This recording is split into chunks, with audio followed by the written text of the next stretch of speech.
Hey everybody, welcome back to the channel. Today is not a normal day, right? We are live for IFT-4. Unbelievable. This is something that we've been waiting on for quite some time. There has been, I would say, some, let's say, setbacks here and there and some delays. The FAA finally gave approval, which is always good. It seems like the FAA is actually getting back to some type of normalcy when it comes to this type of thing, because in the past there has been just this constant blockage of Elon Musk, whatever he's trying to do, right? And that seems to be getting better. So anyways, guys, this is really good, and we should be able to see IFT-4 take off today, which is good. Now the thing is it going to return? That is the question. We will see. Or will it be a fireworks show like the last three? So anyways, let me say hello to a couple of people out there. Jack, how are you doing? We have MKA Transportation. Mark out of Australia, how are you doing? Jeff, Phil's Camping Review, how are you doing? City Twister. If you are watching today, definitely in the chat window, put like a little emoji, a little thumbs up, a little poop emoji. I really don't care. Maybe a rocket or something, satellite, just so I can recognize you. Anyways, so what we're going to do today is we're going to end up watching the SpaceX launch actually from SpaceX's website. So we'll kind of like simulcast it at the same time. I'll do like commentary over it and then answer any of your questions. So we're here at 7 o'clock in the morning. They're not going to go live on their side until I think it's 7:30. So we'll see what ends up happening with that. Peter, how are you doing, Peter? Peter already gifted 5 JCristina memberships. Peter, amazing. Good morning. So City Twister HG just got a free membership. Phil's Camping Review got a free membership. Harry got a free membership. James Morrow and Tim. If you got one of those free memberships, thank Peter for those. Really do appreciate that. Good morning. Good morning. So who else do we have here? Nick Ball, how are you doing? Richardson's Family Farm, how are you? RQ Bear is here. Golden Retriever, Sean. So like I said, the difference that's going to happen today, even though that hot staging worked really well in the last launch, where it actually separated, right? It didn't get stuck, attached. They did some modifications to it. But that's what SpaceX does, right? Every time they see like a little flaw here or there, even if it was working, they'll still fix it to make it better. So this time what they're going to do is they're not going to leave that ring, that hot staging ring, attached. They're going to jettison it, so making everything lighter. So we'll see what ends up happening. Once again, it is a work in progress. And unlike NASA that takes, like I always say, like 10 years to do something, you know, these people do it in 10 months or less, maybe 10 weeks, excuse me, and turn it around. Anyways, I hope you're joining me with your cup of tea. I got my cup of tea here. Today, what do we got? We have some misty morning, and that is it. No focus, no fireside, just misty morning. So what we're going to do is we're going to stay live until the end and see what happens. And like I said, any kind of questions that you have, we'll answer them. I did just get a package, guys, from SpaceX. It just came in. I've been bitching about this for like the last year. I ordered something and I thought it would have arrived literally last year, but it didn't. So anyways, I'm going to open this real quick. While you guys are in the chat conversing amongst yourself and putting in questions and whatnot, I'm going to open this real quick just to see what it is. I have a feeling I know, but I don't know. We'll see. We'll see. So anyways, let me see. Is this working? It is working. Let me go ahead and throw that into the camera's view here so we can see what is going on here. It would be nice if SpaceX actually sent me something, but don't ask for too much, Joe. Don't ask for too much. What is this? What is this? All right, here we go.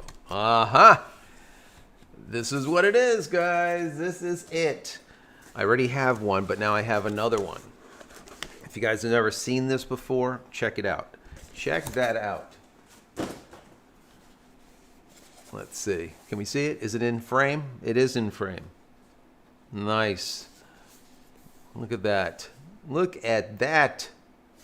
Pretty cool. Pretty cool stuff. Let me go ahead and open this up and see. Let's see how we open this. Oh, it should have magnets on it. Is there a magnet? Or is it just the top? Oh, yeah. Here we go. The magnet's on the side. All right. Here it is. Sweet. Have a little cover here. Oh. How to load your rocket with propane. There we go. Nice. And there it is. Look at that. We now have another. We have two. Check that out, guys. Is that not sweet? Check now. Look at this. Oh, yeah.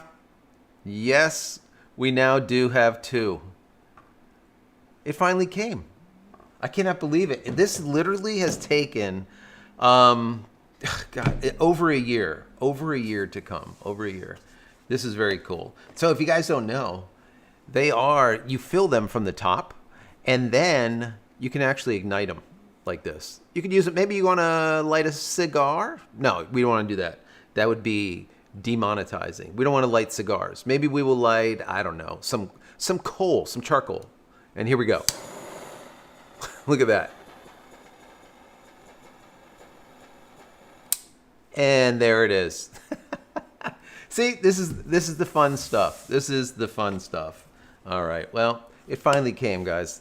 That is quite nice because, like I said, this took quite some time to arrive. Quite some time. But you know what? I tell you, they put it in a beautiful box, little magnets and everything, and I mean, it's not bad. Not bad at all.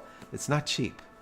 But you could probably still get it on their website. I don't know. They were discontinued for a while, and then they came back or whatnot. Oh, Peter says, "Light it up." We lit it up. He just gave. Wow, look at that. Look at that. Member for 10 months. I appreciate that. I appreciate that. Let's go back into the comments here and recognize people. Donald, how are you doing? Let's see. Coming down here. Tim, how you doing, Tim? Let's see. Kalza, good evening from South Australia. Let's see. B-Cell, how are you doing? Rubenek, how are you doing? Let's see. Golden Retriever, Glenn, John Wolf is here. How you doing, John? Peter, of course. Let's go down here. Sean, how you doing, Sean? Devel, how are you? Once again, if you are on the live, do me a favor. Put a little emoji in the comments or say hello so we can recognize you. It is, let's see, it is 7:11. So within about 15 minutes, they should go live over on X, SpaceX should. And then what we'll do is we'll start broadcasting what they're doing over there and listening into them. In the meantime, the last couple of videos that I did, one was recovering from SpaceX Starlink going down, if you guys don't remember, or if you didn't know, SpaceX Starlink did go down for the course of about an hour. And I thought that it was just regionally, and it was actually globally. So it did go down. I never was able to find out what the outage was for, but I believe it had to do with network, some type of networking problem, because that's what it just felt like. But anyways, if anyone else found out, let me know. Also, then I did one about the zero upfront cost that they have now, where not only can you get a SpaceX Starlink for like $1 and then test it out for 30 days, or you can get their refurbished for $3.99 instead of $5.99, which is always great. But also now they have a program where you can pick up the hardware for $50 a month and pay it off over the course of 12 months, which is kind of nice to kind of defer that just hefty charge of $600 for the equipment. So that was always cool. I mean, that's kind of something that we've been wanting, right? People have been looking for that for a while. Overseas in Europe, they've been doing that lease program for quite some time. Well, now it's in the US. So anyways, today should be an interesting day. There's a lot of good stuff that should be happening today. We'll see if it all, kind of comes to pass. Number one, they need to repeat their perfect, let's call it, ascent into orbit that they did with IFT-3. It was absolutely picture perfect. There was no problem at all. Hot staging worked. Like I said before, they changed a hot staging ring, so hopefully that ends up being better and not worse. It is going to jettison, so it's going to make the craft lighter, which is also pretty smart. Also, the idea of executing a landing burn on the super heavy side of things. So the super heavy, instead of coming back and splashing into the ocean, supposedly it's going to do or perform the flip. So this isn't the super heavy, but let's make believe it is. How if we do something like this? All right, so now it's the super heavy. So super heavy comes in, and instead of splashing down in the Gulf of Mexico, super heavy will do this thing, right itself, and then come into the ocean nice and soft. This is going to prepare it for the actual, let's call it salad tongs or chopstick catch that it's going to do in Texas, hopefully on the next time, if they can get that correct. So we'll see if it ends up working or not. Also, they're going to try, supposedly they're going to land the craft, the actual upper stage, in the Indian Ocean and just kind of belly flop it in. It would be exceptional if they can actually try the soft landing too. I have a feeling they won't. I think it's just simply going to be just a belly flop and kind of call it a day and just be happy to be able to traverse the entire planet in those 90 minutes and then splash down, come in for re-entry. Last time when they came in for re-entry, instead of coming in downward like this and then pulling up so that the belly, the underside, there really isn't a belly. It's not like the space shuttle where you can see that there's a belly. But if you look at the rocket, one side of it has the black heat shielding, the tiles on it. Well, that's what we consider the belly. So if it comes in with the heat shielding facing the planet, right? So all of that heat can kind of be dissipated by those heat shields. That's optimal. That's what you're looking for it to happen. But what ended up happening last time is it came in like this, and then it started doing this roll thing. And portions of the rocket that didn't have heat shielding was heating up too. So there's like a plasma stream coming off it that's never been seen before. Literally, we got to see it live because the Starship is connected through Starlink, and you were able to see it, which in high def. I mean, that was just crazy. Anyways, it should come in like this, belly first, and then finally, once it gets into the ocean, kind of slow down a little bit and just kind of well, I guess not slow down. Let's call it slam into the Indian Ocean. But we'll see if they can actually write it. I don't think that they will try it, but going forward, they should. The other thing that they need to try to do is move the propellant, right? The last time they tried moving propellant or attempted from one section to the next, it ended up failing. Their actuator, it was an issue. Hopefully they can move the propellant because that is something that is a necessity for NASA, right? And for the Artemis mission and whatnot. So we need to be able to see that happen. They also tried opening up the bay doors, right? You know, at the very top, the cone section, there is a door, like a slit that opens up. I talked about it in the last video. When that opens up, it allows the Starlinks to be shot out, almost like a Pez dispenser, right? To be shot out. Well, that bay door didn't open. So maybe they can get that to happen today. That would be exceptional also.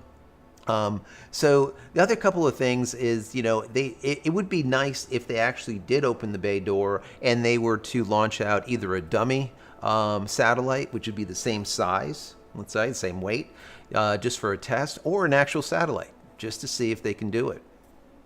We'll see if they end up doing that. But anyway, so that's kind of like what is, I guess, on the docket for today. We'll see if it all happens or if some of it happens, if they even make it into orbit. You just never know with this stuff. This is rocket science for sure.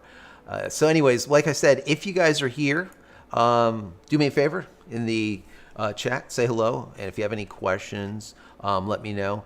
If I do not see a question, I am sorry. Just put it in there again. Put a Q before your question. That helps me kind of like pick it out through all of the comments that come through. Or you can do at JCristina. That'll also make it pop out. Let's see. Golden Retriever says, let's see. Oh, I missed it. Twist City says, where's Fabiola? Fabiola's at work. She's not here today. I wish she was with me so you don't have to just look at me. That would be ideal. That would be ideal. But no, she wasn't able to make it today.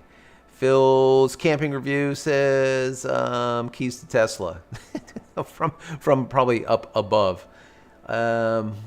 Let's see.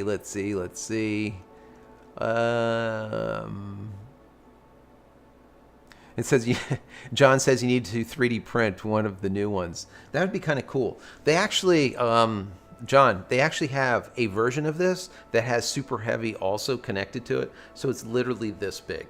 It is massive. When I ordered this one, it wasn't available. So I don't know. That might be a purchase. Just don't tell Fabiola. Don't tell my wife. Thing's expensive.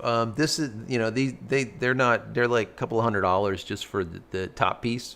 So I would imagine that the entire Super Heavy and the Starship connected would probably be like $300, $400, $500 or something. But I don't know. They are very cool. Definitely cool. Let's see. Hossman, how are you doing? Thank you for being here. Robert Murray, thank you. Florida Central Time, how are you? Spencer Dove, Frank, how are you doing, Frank? Stable Shadow, Landon Brown, how are you? Michael, how are you doing, Michael? I like that little emoji. Sweet. We got Saturn. Nice. What else here? John says they changed the glue this time. Good glue. Good glue always helps keeping a rocket together. Yeah, Twister, City Twister looking for Fabiola. Glenn, how are you doing? Let's see, what are we looking at with SpaceX? Anything yet? No. Yeah, we still got 10 minutes. That's good. 10 more minutes. David, how are you doing? Good morning. Eric, how are you? Let's see.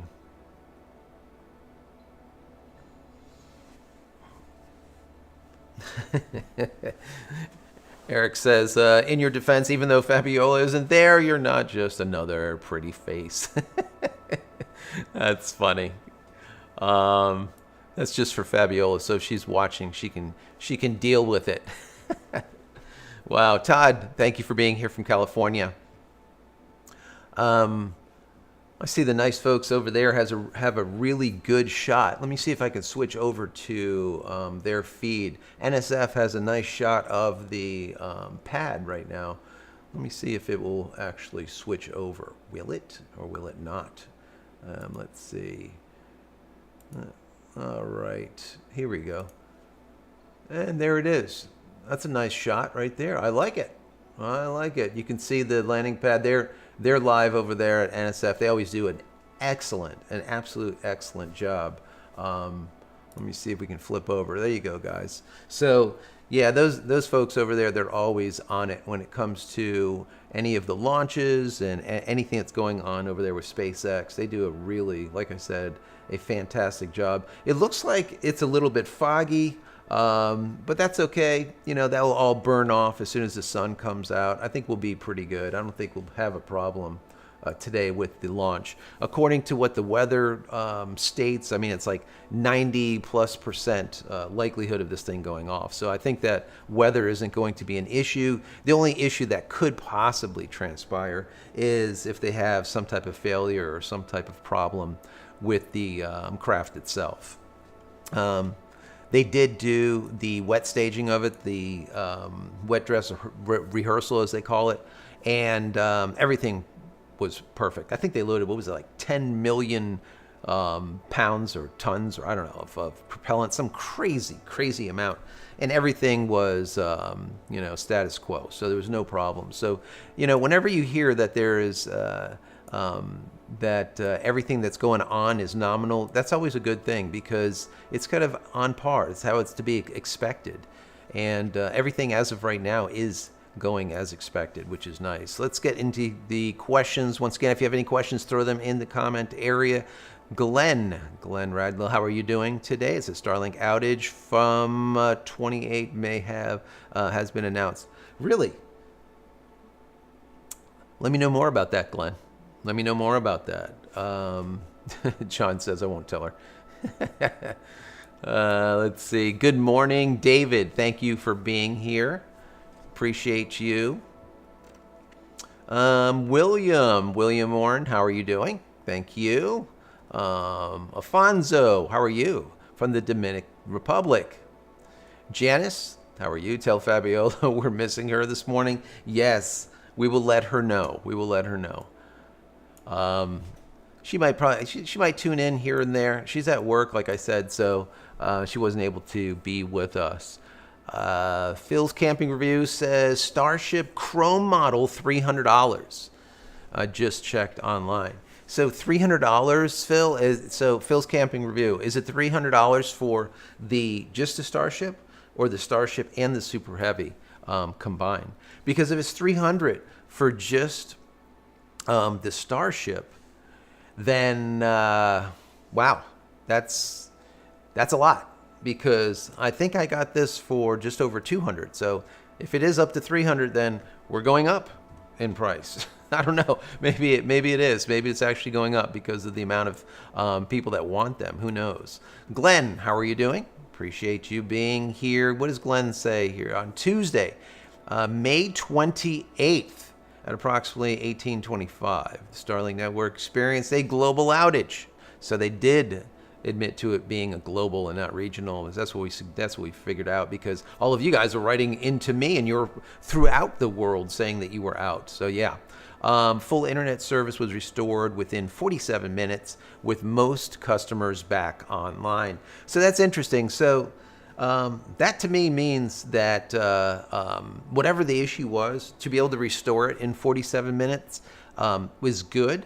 But remember, there was a lot of people that were out for a longer period of time. So that's why I was saying that maybe it had something to do with networking, because, for example, if you have a DNS server that goes down and it goes right into the master records, right? The master DNS, which is off the backbone, that gets the updates quick, but for it to propagate throughout the network sometimes takes a while. And that has to do with your TTL, or your time to live setting. I don't want to get into all the technicalities of it, system administrator nonsense, but yeah, that could be the reason. But like I said, I really don't know. So far, they did not say what the actual cause was it. I know a lot of people were speculating that SpaceX got hacked and, Starlink is down because of a hack, and you know how it goes. People get absolutely crazy. Guys, I was just reading. Now, this obviously has nothing to do with the launch or SpaceX's Starship launch day, but I don't know if you guys read this stuff too. I literally read like 5, 6, maybe close to 10 articles from different sites that was stating how Elon Musk provided SpaceX Starlink to a small like African tribe or something, and then they're all upset about it, all of these rags, because now the tribes are stuck on swiping through social media and watching pornography. Are you serious? I mean, and this is literally what is like traversing the web. This is what's out there in all of these news feeds. Somehow Elon Musk is causing a tribe of people that never had internet ever in their lives to be stuck on porn and swiping through social. It's like, are you friggin' serious? How about the benefits of like having emergency rescue and being able to learn and know what's going on throughout the entire planet and everything else? But they don't say any of that, right? They have to talk about the bad, right? It's just, oh my God. These networks are just, to me, uncore. I mean, just unbelievable. Anyways, I digress. Good morning to everyone. Thank you for being here. It is 3 minutes until SpaceX, I believe, goes live with their broadcast, and we'll flop over to them to hear what they have to say, so you don't just hear me rambling on. If there's something that that you want me to talk about, let me know. If there's any kind of questions that you have, let me know. There you go. Phil's Camping Review says $499 for Super Heavy. So there you go, $500. That was a good guess. Wow. That's up there. That is up there. Pretty cool though. I mean, it is definitely neat. I mean, it is a very expensive lighter, but it's just the point of it, right? It's just cool. It is just neat. It is neat. If you're a geek, kind of like me, that is definitely a toy to have. Cool Water, thank you for being here. It says, is Starliner too proud? Starliner too proud to use Starlink to provide amazing video to Starship? That's very interesting. That's a good question, Cool Water. Good question. Eric says, what does the countdown clock say? You know, I don't see it as of yet. Let me see if we have it here. Yeah, I don't have the countdown clock as of yet. I mean, it says T-minus 1 hour, 21 minutes, but I don't see any changes. That's what it's been like since the beginning. Like, in other words, I haven't seen it roll back at all. So we'll keep watching it. It does say T-minus 21 minutes, so we'll see. Glenn says, we apologize for the inconvenience caused by the outage. Yes, that was that information. Eric says, light cigars with my Starship. Absolutely. Splinty, how are you doing, Splinty? Thank you for being here. Good morning. I'm new to a new Starlink person. Well, welcome. Congratulations on Starlink. You know, myself, my family ended up getting Starlink it's getting close to 36 months ago. That's when I started doing this coverage on SpaceX Starlink, because I was going through the pains of not only getting it set up, setting it up right, but then doing all the back end stuff, like creating a mesh network, right? Using third-party routers and propagators, repeaters, and APs and access points, so on and so forth. And I took you guys on the journey with me. So right now I have almost like 290 videos just on SpaceX Starlink, how-tos, tips, tricks, all that kind of stuff.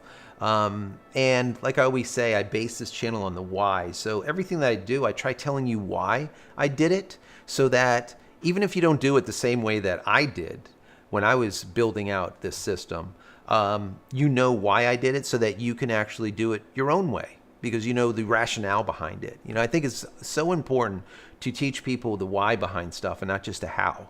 Because the how is just kind of like a little manual. You do it and then you forget it. Whereas if you understand the why, you take that with you in perpetuity, right? You learn from it. So anyways, that's what I did, and that's what I've been doing with this channel ever since. So it's really, it's been really rewarding, because this community has been just so good, so good. It's a blessing. This channel has always been about video, photo, and then tech. And the tech is kind of migrated into whatever tech is out there, but a lot of the tech that I do now has to do with space. SpaceX, Starlink, and then also everything that goes along with it. Like right now, we're broadcasting live, but we're using SpaceX Starlink, but I'm bonding SpaceX Starlink with T-Mobile home internet. And the reason being is just in case SpaceX went down because of a satellite hiccup, or maybe some type of inclement weather. There's a storm that is brewing, and the storm hits, and now what, right? And we go down. So we don't have to worry about that, because once again, I'm bonding the two of them together simultaneously. And instead of doing it on a session level, right, I'm bonding them on a packet level level. So if you are a nerd, geek, you'll know what I'm talking about there. So anyways, let's get into some more of the comments. Recognize people. Once again, if you're here, say hello. Put a little emoji, put a rocket, or put a satellite emoji in the comment area. Here, matter of fact, I'll put one. There's a satellite, and here's a rocket for you guys. And then, of course, we have to put our little cool face here. He's cool. And maybe a cup of tea, too. Why not? There you go. Love it. So anyways, guys, once again, just to thank Peter for those memberships. If you did receive a membership, make sure to say thank you to Peter. He gifted 5 JCristina memberships this morning already, and that was the people that got them was City Twister. They got a free membership. Phil's Camping Review. Harry Lindenfield, he got one. Lindenfield, we got James Morrow also got one, and Tim got a free membership gifted to them. Thank you for that. Thomas, how are you doing? Welcome. Daniel Levine, how are you? Good morning, SpaceX fan. Yes, what are we saying here? 33. I wonder if they are live as of yet. They're not. Let me switch over just to check, because we should be getting close for SpaceX to actually start broadcasting. Because normally, I think they said at 7:30 they were supposed to, or 7 o'clock. So maybe it'll be 8 o'clock their time, or our time. So 7 o'clock. Yeah, that's what it looks like. All right. So we're going to hang on. We will wait on that. So they will be live or start their broadcast in about 25 minutes. So in the meantime, we'll just kind of hang out and chat. Let's see. Let me pull up NSF also. Instead of you seeing my mug in here, let me pull this up. Let me see if I can switch over. Will that switch? It will switch. All right, let me see. Let me pop that in there. There we go. Does that work? Yeah, that worked. Okay. So as we can see, they are... I love how they have like the live shots from the launch pad. That's one of the things that's great. Their commentary is fantastic also over there. Appreciate those guys over there. They're just basically talking about what is going on or what will be going on. Yeah.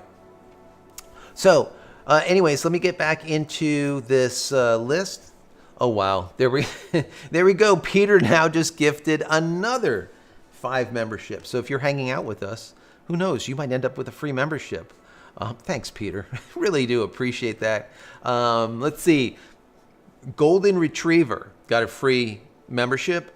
Bob Brown, free membership. Pissed Off Puppy. Love that name. Pissed Off Puppy. They got a free membership. Travis, free membership. And Twisted Trades got a free membership. If you just got a free membership from Peter, say thank you. Twice to him. Really do appreciate that. Thank you. All those super chats from all the time that we're live on Fridays, on Free Speech Fridays that we do. If you guys don't know about it, every Friday at about 8:30 p.m., my wife and I, most of the time my wife, sometimes she's not here, depends on work, we go live and we just chat with you guys. We call it Free Speech Friday because it is free speech. Since we are, and it's nighttime, right? So it's like JC after dark, let's call it. So a little bit off color. We swear a little bit, and but obviously we are live during the day here. This is a family show. No swearing today, but yeah, Free Speech Fridays, JC live, Friday nights at 8:30 p.m. Eastern Standard Time. Definitely stop by. Let's see, who else is here? Elizabeth, thank you for being here. Daniel already said hello to you. Don D, how are you doing? Thank you for being here. D's here. It says back after a long medical downtime. Not good. Never like a medical downtime, but sometimes the off time is good. Thomas, are you on vacation? That's what Golden Retriever is asking Thomas. Let's see. Hillbilly in Asia. It says retired in the Philippines. That's pretty cool. Retired in the Philippines. Hillbilly in Asia. I love it. What did you do? Mr. Hillbilly in Asia? I like that emoji, Phil Camping Review. Sweet. I like that rocket. Let's see. Butch Landers, how are you doing? Michael, what is going on? Been busy. Wake up today. Launch. Yeah. Yep. Today, I actually did a little bit of kind of, I put together this little screen for you guys from the last time. Did some updating on that. So Did some fixing to make sure things were working. That doesn't mean it's going to work perfectly, but we worked on that throughout last night. Well, some of you guys were sleeping. I was out in the studio working. Let's see. Les, how are you doing, Les? Thank you for being here. Bear says T-minus 1 hour, 17 minutes. Yep, right now it's T-minus 112. 112. Glenn, thank you for being here. Glenn has a question. He says, is Starlink signal to the dish easily jammed? That's a little bit harder, but I'll get into it in just a second. I'm setting up remote location, security cameras, and have heard how thieves are using easily available Wi-Fi and cell and GPS jammers to block wireless cameras. So here's the thing. Yes and no. Is the feed that's coming from the satellites to Starlink easy to jam? Militarily, yes. From some guy in a truck, not that easy, okay? This signal is encrypted. Can they jam it? Sure. Is there means of doing it? Yes, but it's not going to be an everyday criminal. They're not going to come and jam it. Now, aside from that, Wi-Fi, much easier to jam.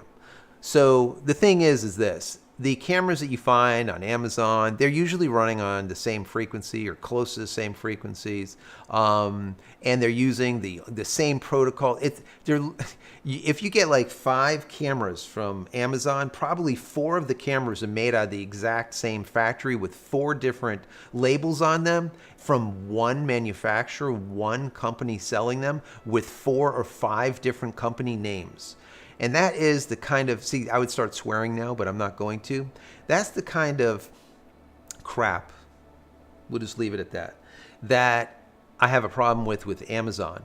They allow so many of Chinese companies that are all under one company sell the exact same product with different logos and different brands on it. Anyways, I digress. The bottom line is yes, they can block, let's say, or hinder or scramble your feed when it comes to Wi-Fi. The signal that comes to the SpaceX Starlink satellite is much more difficult. Much more difficult. Can it be blocked? Absolutely, but I wouldn't worry about that. Worry more about your Wi-Fi signal. Bear, how are you doing? Bear, Golden Retriever, says thanks to Peter. That is awesome. Really appreciate that. Glenn, good morning. How are you doing, Glenn? Appreciate you being here as always. Jess, how are you? I love the coverage. Keep up the good work. Thank you, Jess. I appreciate that. Once again, thank you for being here this morning.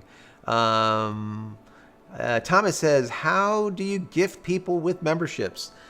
I tell you what, Peter does it all the time. All the time. I don't know if you click the little $ at the bottom. I honestly don't know.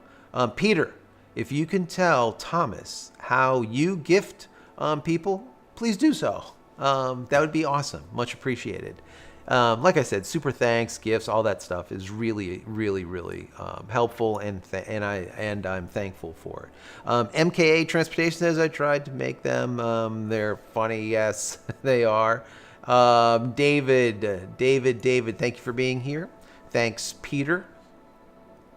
Let's see. Questions? Any questions? Let's see. Here we go. City Quish says, let's not get kicked tomorrow night. No, I know. We don't want. It seems like that's like the going thing. My wife kicks me because I kind of run on, right? So I have like that ADD stuff, and sometimes I have a hard time focusing, and I'm thinking about 10 different things at the same time.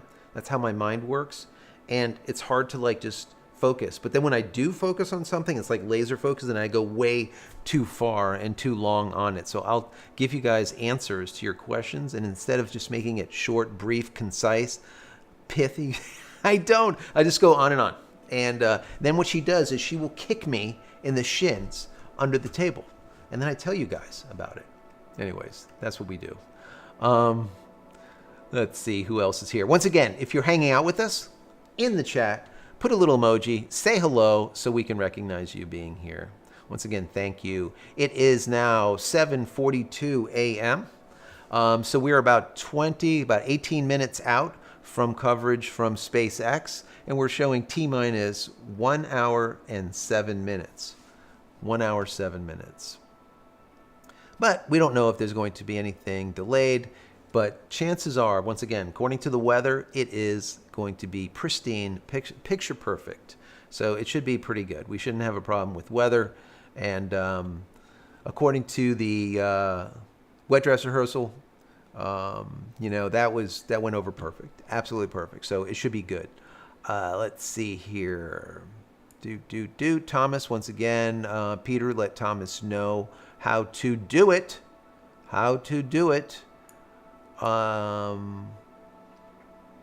Coming down here, a golden retriever. Once again, Jay, yeah. You have a flamethrower. I don't have the flamethrower. That is the one thing that I did not buy, which I wish I did. The flamethrower. If I can find one, the SpaceX flamethrower somewhere, I would love to pick it up. So we will see. If you find one somewhere, let me know.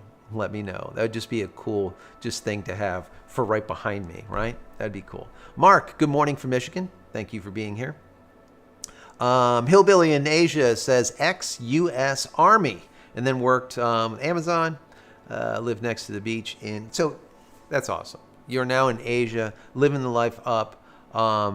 Thank you for your service to the U.S. Army. Really do appreciate you. I just can't thank folks enough, because the people in any of the military forces is what gives us the ability to sit here and do what we love and not have to worry about our safety as much, because you guys are out there. So once again, thank you for your service. Let's see. Moving down. Brad, thank you for being here. It says good day from Australia. Awesome. Glad watching on your channel. Let's see. Long-time subscriber. Love the channel. Thank you, Brad. Thank you for being here. Appreciate it. Gramps Arcade. Look at this. We got Thomas. Thomas just gifted memberships. Thank you, Thomas. Really do appreciate that. Thomas gifted 5 free memberships. You guys hanging out. So Bear got a free membership. David got a free membership. Gramps Arcade got a free membership. Cool Water and Joe Rivera got a free membership. So guys, thank Thomas for that if you just received one. Welsh and Son Farms, thank you for being here. Appreciate you. Oh my God. Peter just gifted another 10 free memberships. Cool Water, Dano got one. See, if you guys don't say hello, Peter is going to call you out by gifting you a free membership to the channel. I love it. So Cool Water got a free membership. Dano, Joey, Golden Retriever, Razzle, RDO, Craig, Bailey, Our GSD Rules also got a free membership. Aspron free membership. Real Nikon Lover, I see you. You're there. Thank you for being here. Free membership. Blair free membership. Bear and Old Broken Ato Tom. I love that name. That's awesome. Got a free membership. So if you got a free membership, say thank you to whoever gifted it to you. Now you have a star next to your name. It'll kind of clue me into you guys that do have those memberships a little bit easier, and I can kind of respond to them a little bit quicker. So anyways, if you are new, welcome. Put a little emoji or say hello in the chat, and we'll kind of like hang out today and see what goes on. We got Hot Rod waving. How are you doing, Hot Rod? Thank you for being here in Daytona. Daytona Beach. Love Daytona Beach. Rode the motorcycle up there a lot. I used to do a lot of riding. Actually, I used to stunt an R1 for many years. Used to do the shows and practice and all that. But yeah, we rode a lot up in Daytona, all up the coast, the east coast of Florida. Let's see. Listat, thank you for being here, Listat. Thank you. Let's see. You nail it to me. Let's see. Bob Shadow. Okay. Lestat, thank you for being here. Appreciate it. Good morning to you. Good morning, sub-ad from Wellington, New Zealand. It's funny, we have Wellington, Florida here. And every time I type in Wellington, I'm shipping something, it always says New Zealand. And it's like, no, it's Wellington, Florida. So anyways, welcome to New Zealand over there. Thank you, sub-ad. Iron, how are you doing? Let's see, strong Wi-Fi, solid security setup. Yeah. Make sure that you have a good, solid Wi-Fi setup. And also the other thing, when it comes to Wi-Fi, if you guys don't know, when you have, like, for example, Wi-Fi 5, it's not going to be as secure as like a Wi-Fi 6, Wi-Fi 6E, Wi-Fi 7, right? So the encryption is better. Okay, so whenever you're dealing anything that you want to be as secure as possible, number one, you want to update the firmware on your routers as often as possible. And then also, you want to pick up the latest and greatest routers when possible. When you can afford them, okay? And get a good router, get a gaming router, something that, yes, might set you back $200-300, sometimes more, but it's usually a stronger router, multi-band instead of dual band. It might be tri-band, quad band, it's just a more solid router. So consider that also. Let's see, Brian. Thank you. He asked, is there any delays? According to what I'm seeing, I see T-minus 1 hour, 1 minute. So far that has not moved forward. So it looks like we're on schedule, which is nice. Very, very nice. Let's see what else, who else we have here. Good morning, David. Thank you. Anson, thank you. Garcia, howdy. Mandel, hello. Appreciate you being here. 83 Jeep is now awake. Good morning. Good morning to you. Golden Retriever says hello to Lestat. What are you up? Basically, what are you doing up in the sunlight? I love it. Marilyn, thank you, Darcy, for being here. Old Broken Toes says thank you. That's good. Appreciate that. Once again, Thomas just gifted another 5 free memberships. Thomas, thank you for that. Brian just got a free membership from Thomas. Steven, free membership. Arnie, free membership. Craig and Seven Sleeps got a free membership. Like the name. Make sure you thank Thomas for that. Make sure you thank Thomas. Let's see. Anson says, howdy from Texas. Thank you for being here. Texas. We have family in Texas. Let me see. Let me roll something.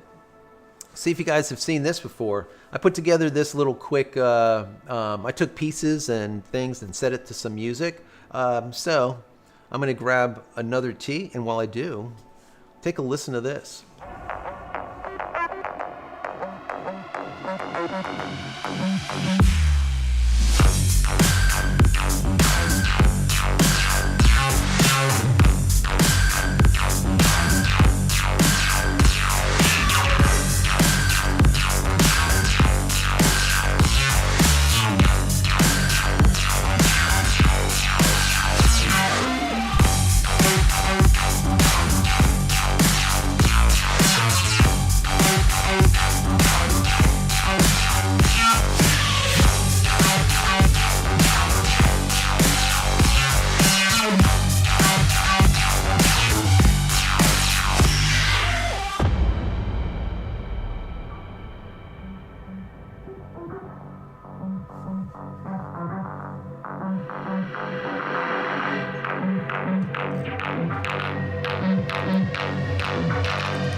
Was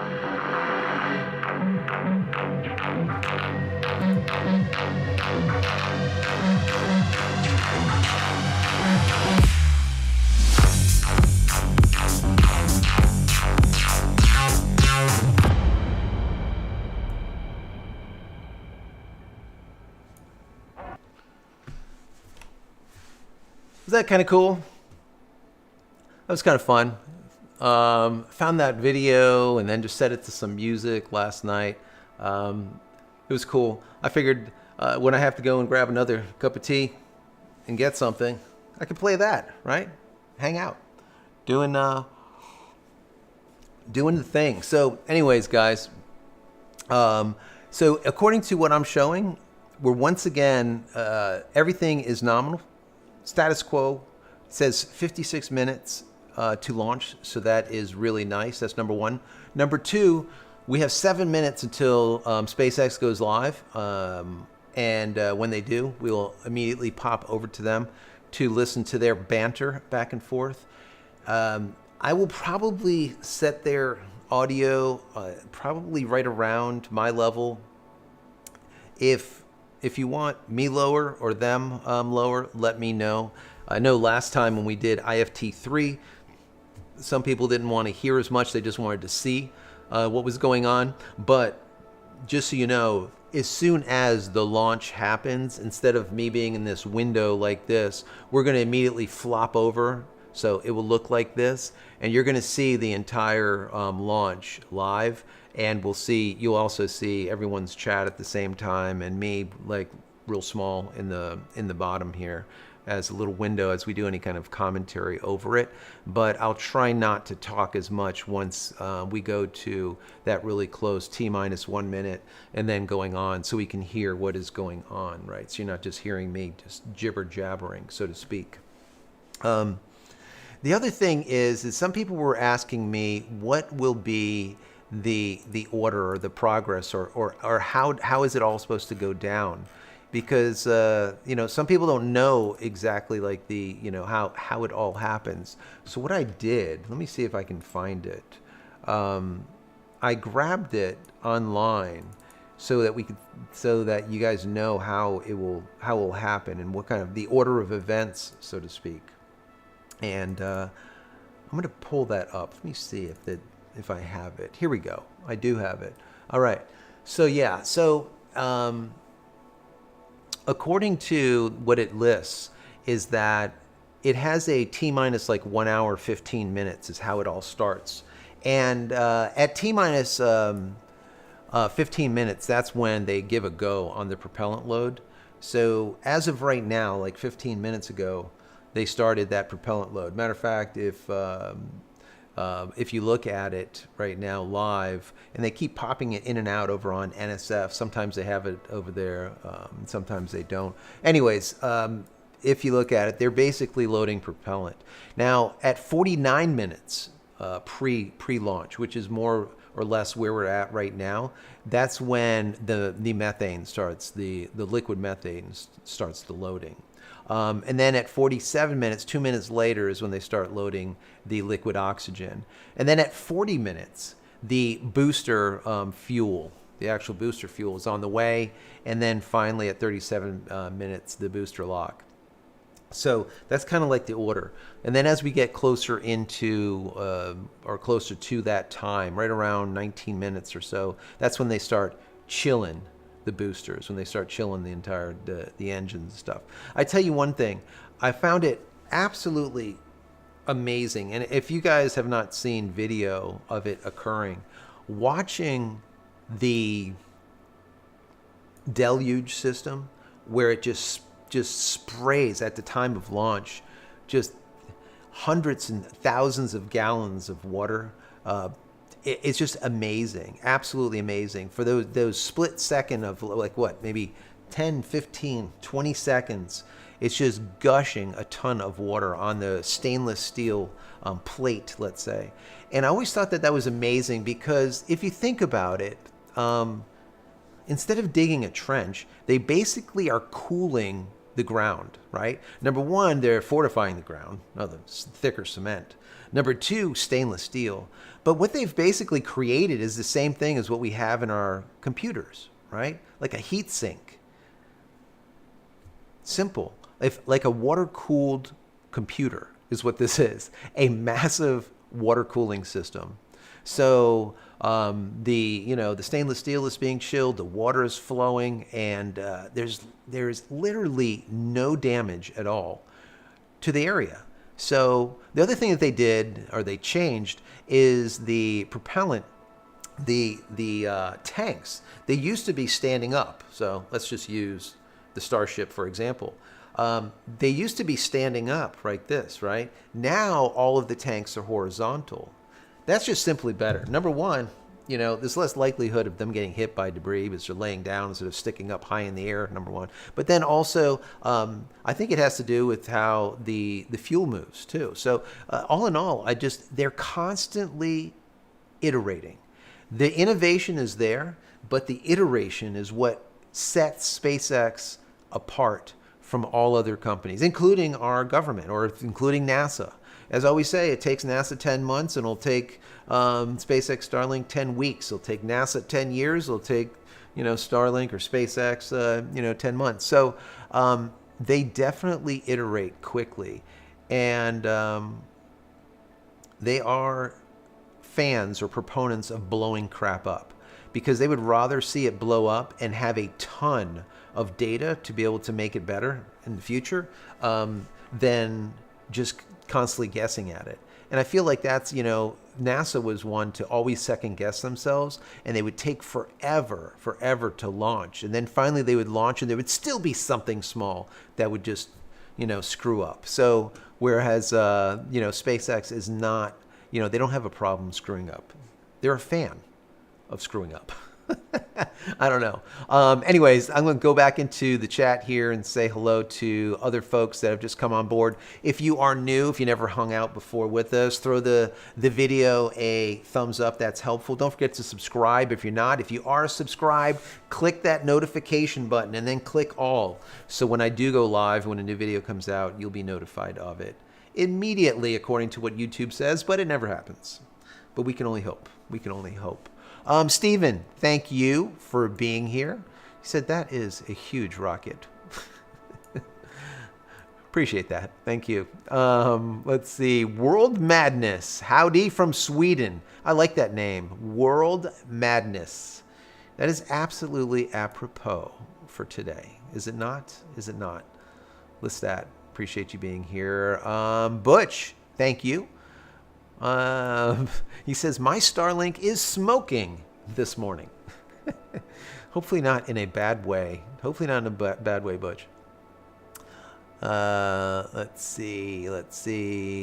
Peter, JCristina, love the hard work you put into keeping us entertained. Thank you, and really appreciate that. Peter, I appreciate you. I appreciate all the super chats. I appreciate all the free memberships you give everyone. I just appreciate you being here. Just like I said before, this community has just become, it's just got a life of its own. I'm not a guru. I'm someone that likes to share, Peter. So, I like to share my knowledge, and as I gather it, it might change. And sometimes I'm wrong, and sometimes you guys call me out on it, and then in the next video I'll say, hey, look, I was wrong, and this is the right, or whatever it is. I'm definitely extremely happy to be wrong, because that means that I'm learning something. When I'm just right, I'm not really learning anything, right? It's just I'm sharing my knowledge, which is good. But if I'm wrong, I actually learn myself. So it is definitely a community effort on this channel. And once again, I appreciate all of you guys for everything that you do. Let's see. Daniel says, prop loading start. Yes, it is. It is. Glenn, how are you? Golden Retriever says, every rocketry failure without human on board is a good thing. Absolutely. No human on board. I know, I am from the shuttle days, and we did see some loss of human life from NASA's shuttle times because of some failures. And it happens. It happens. This is not something of the faint of heart. You're literally strapping an Acme rocket to people's backs and launching them into outer space and hoping that everything, every single bolt and every single part doesn't fail. And that's, matter of fact, why SpaceX Starlink or SpaceX actually put some, more recent redundancies into place. Like last time, there was a failure of, I think it was an actuator or something on one of the fins, one of the flaps, right? So the actual unit, the actual ship started barrel rolling, right? Well, you can't barrel roll and expect to come into the atmosphere and not burn up, right? You need to come in belly first where all of those heat tiles are, like that, right? As soon as you start, you're on this side, it's not made to be coming in at those high heats, and that's why we saw plasma pouring off it and ended up, finally, they detonated. It was just not, it wasn't happening. They couldn't steer it. So they put more redundancy in, right? So that is what ends up happening. More and more redundancy. Redundancy is a good thing. Same thing with your internet. Redundancy is a good thing. Same thing with your backup of your files. Redundancy is next to godliness. That's why I wrote this book, How to Create a Digital Fort Knox, backing up your digital life. I created a unraid server, and once again, like I always do, I teach you by bringing you on my journey on how I did it. And that's what that book is all about. It's doing really well. We sell it on Amazon and as well on JCristina.com over on my website. Let's see here. Let me say hello. Donald, thank you for being here from Maine. Mark, thank you. Elizabeth, nerd in training. I love that, Elizabeth. I'm a nerd in training too. I'm like an old school system administrator back from the 80s, I guess. I used to run one of the largest bulletin boards or BBSs in South Florida when I was a kid. Just to give you an idea. I had 9. I had like 9 phone lines when I was a kid. And thankfully, my parents were good enough to pay for all of those lines. So I was able to do it and get a ton of experience. I was burning EEPROMs way back in the day on Apple IIe's and Apple II Pluses. So that's my background. Anyways, I know I just aged myself, but it is what it is. It is what it is. Let's see. Old Broken Old Toe Tom. Thank you. 1960s version. Yes, Tesla's little brother. That's what it is. Elizabeth, thank you. Elizabeth Short. Donald, thank you. RCM, Bear, Thomas. Let me see what Thomas says here, even though test flight. Why can't they? It says, even though this is a test flight, why can't they take a few of their big satellites and put them into LEO? So that's what I was speculating. I said, if they're going to open up the bay door anyways, it failed the last time, right? The opening failed. Well, if they open it and it actually works, why don't you just shoot out one satellite just as a test? I mean, that would be kind of cool, right? I would love to see it. I would love to see that. Let me take a look to see if they are broadcasting over on SpaceX. As of yet, let me see. No. Okay, it says 8:10. So they pushed that back. So they're going to start broadcasting at 8:10. So we are at 8:05. So we're going to wait another 5 minutes and then we'll go and check them out. We will put them on so you don't have to hear just me rambling here. Let's see. RCM says, thanks for this setup. Love all your posts. Very informative. Thank you for that. I appreciate that. I'm glad that you're enjoying it. Let me say hello to a few more people. Subab, thank you for being here. It says, I'm getting Starlink as the satellites fly right over the house. Can't beat that. Can't beat that. Brad, thank you for being here. Brad, John Wolf, as always. Who else is in the chat here? Don Frederick, thank you for the super chat. That is really, really appreciated. Thank you for that super chat, Don. Every super chat is warmly welcome. And of course, all those free memberships for you guys from Thomas. Number one, sent them over. And then, of course, we have Peter that sent over those super chats. There was a bunch of super chats, people that got free memberships from both of those wonderful people. Tim, thank you for being here. Alan, we have World Madness. Once again, if you have a question, put a Q before the question so I can get to it, or at JCristina, and I'll find it. Fragile 1976, good morning to you. Michael, Starship team is go for prop load. There it is. What are we at? T-minus 42 minutes, 42 minutes. So at 40 minutes, at T-minus 40 minutes, that is when fuel load will begin, or it says fuel loading is on the way, obviously already. Prior to that, at 49 minutes, liquid methane, and at 47 minutes, liquid oxygen. Let's see. Sweet. Propellant load is on the way. It is. And who else do we have here? Let's see. Dane, Malcolm, Chuck, cool. Just found your channel. Excellent show. I appreciate you. Thank you. Thank you for being here. Alan, Aussie2, you. And who else we got? Patrick, Brad, Allison, Tim, JD. Good morning, Joe. Says a successful mission. I'm hoping that it is a successful mission. For them, remember, blowing it up could still be a successful mission. It just depends on how soon they have to blow it up. You know, I'm going to speculate that the launch will go out picture perfect. The two craft will break apart using hot staging. They will jettison the hot staging ring instead of keeping it on board, which will lower the weight, right? It'll reduce the weight. And I believe that they will actually make it into orbit and fully go around the planet. I really do think that they will make it. And if that's the case, it'll be 90 minutes, a 90-minute window to get around. Once they get around at that 90-minute time, they're going to come in and supposedly splash down into the Indian Ocean. They should not have a problem splashing down in the Indian Ocean as long as the redundant actuators in those fins end up working and there's no failure with their guidance control, right? Their system. Now, I'm sure they have multiple redundancy on that too, but as long as that all goes, I think they should be able to make it. Now, will the other things happen, like the opening of the bay door, the transmission, or the movement of propellant from craft to craft, moving the propellant in zero gravity, right? That's the idea. They need to be able to do that for the Artisan 1-minute mission. For us to eventually get to the moon, it is very important, and eventually the moon to Mars also.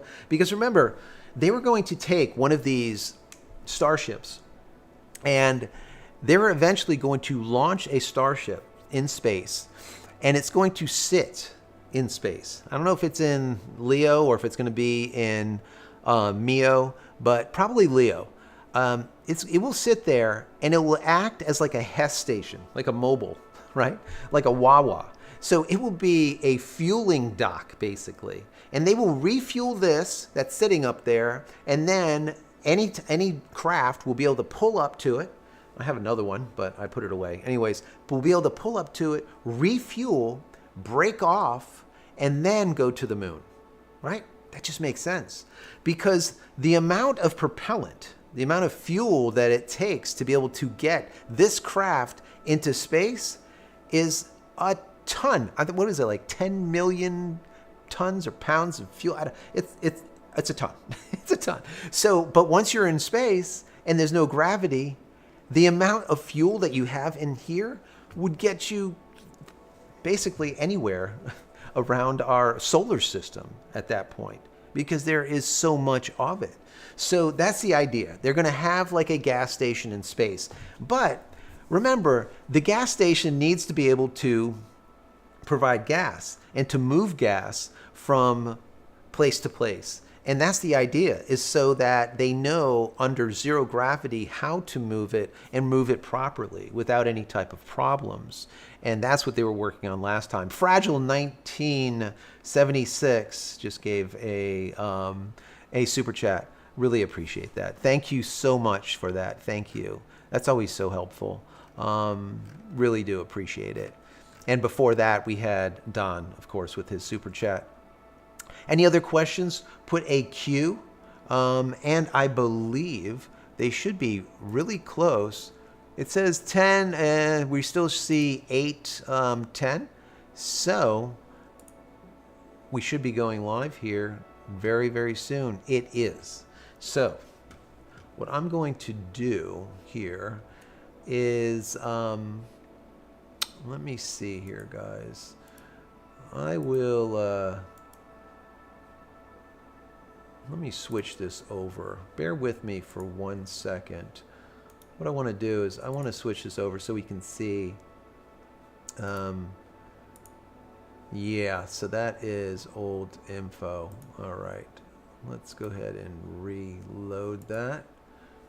So according to what I am getting, they are now broadcasting live, even though there's nothing there. It just says SpaceX as of right now. So even though they are broadcasting, it's not. They are not actually sending anything. Let me go and bear with me, guys.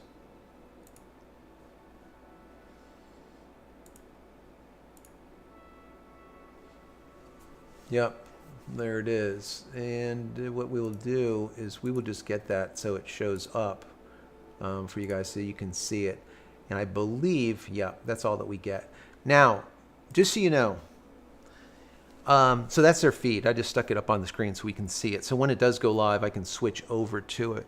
Let me make sure that it pops up. Does it pop up? It does not. So let me go and change this in the meantime also so that we have it current. What I notice is that for some reason they play the worst elevator music on the channel, but in so doing, which is really annoying, is that elevator music for some reason is like copyrighted, and then what will end up happening is we get demonetized because it is copyrighted material, copyrighted works. So the problem that I have with it is not only is it so awful, but being that it's copyrighted, we can't do anything about it. So there you go. It is now popping up. So I'm going to leave audio off of that because we're not going to do what we did last time. They literally had a copyright strike against the channel for 6 different songs the last time. And I was like, oh my God, really? For this absolute horrid music? Just stop already. Anyways, so let me go and say hello to a couple more people before they actually go live. Once again, once they go live, we're going to kind of tune in and listen to them a little bit and see what's going on, and we can kind of hear them talking about it. But as of right now, there is nothing. They're still waiting for it, so we will see. They're just flipping over pictures. Let's see. Alien said, "Wow, another super chat from Alien. Thank you so much. Really do appreciate that super chat. That is really, really nice. That is nice. We have a bunch of people on this morning. Thank you. Once again, if you're new here, subscribe. I've been doing this for quite some time. If you need more Starlink information, I put together a Starlink playlist. So take a look at the playlist. There is 280, no, I think it's like almost 290 videos now on the channel, just specific to SpaceX Starlink. There's actually like 1,400 videos on the channel, but 280 or 290 of them are specific to SpaceX Starlink on how to build a mesh system, what to buy, what not to buy, how to do the installation, how to reset stuff, how to do a lot of things. So definitely take a look at that if you want more Starlink information. And if you're new here, once again, throw the video a thumbs up, say hello in the chat so I can recognize you. Who do we got here? We have Michael, Patrick, Alan, Rusty. Thank you for being here. Sean, Skydog, David. Good morning, Oklahoma. Skydog, subscribe. Thank you for that. Appreciate you. Let's see. 83 Jeep. Frost lines on ship. Yes. Yes, yes. So we should be. So that means that we are currently T-minus 32 minutes. As of T-minus 19 minutes is when the Raptor begins engine chill. So that's when on the booster and on the ship, they start chilling those Raptor engines to like 0 degrees, like extremely cold. Because the amount of thrust, I think it's like people. I know sometimes I'll get people, the flat Earth people, that believe that the satellites are actually on balloons, and these rockets actually are not launching, and it's just green screen. You know, I've been to many of launches at Cape Canaveral on the Space Coast. And when they launch, I could attest, it is not a green screen. You can feel the thumping through your chest. And if you ever heard a launch, it doesn't sound like a roar of engines like you would think. It literally it feels and sounds like pops. You're getting hit with like pops, like blasts. It is awe-inspiring is what it is. Being a kid that used to launch the little model rockets, right? You know, where you put the little engine in it, you would launch them. Seeing something so massive being launched into space is just, it's definitely awe-inspiring. LT with the super chat, thank you. It says, good work on that music Starlink video. I appreciate that. Can play it again. I like it. 5 minutes if you want. You know what? I'll play that video for you guys one more time. I see we've got some poop emojis. Love that. I'm going to play this video before they go live and start talking. So check this out. I put this together for you guys last night. It was kind of fun. So here you go.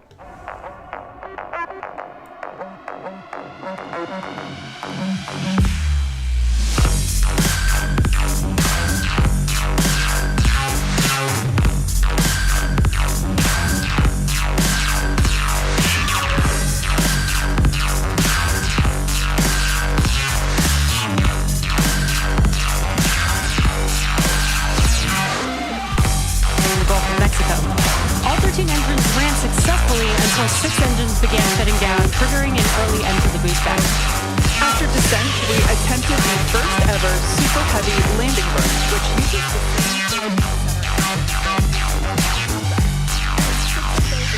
the early shutdown in the boost back burn. We attempted the landing burn with the remaining 7 Raptors, and 2 of those 7 reached main stage ignition.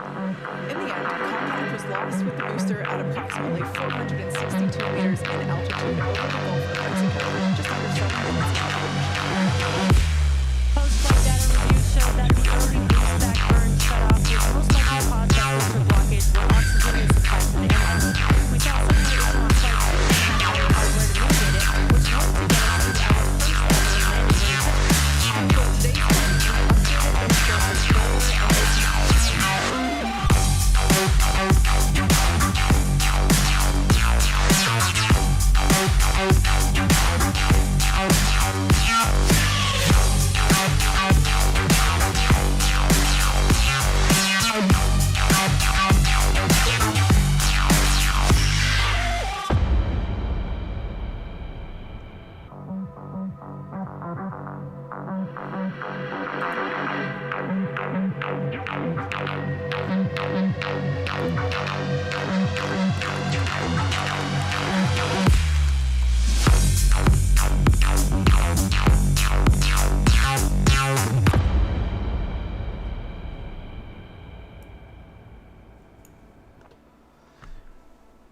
And there you have it, as you requested.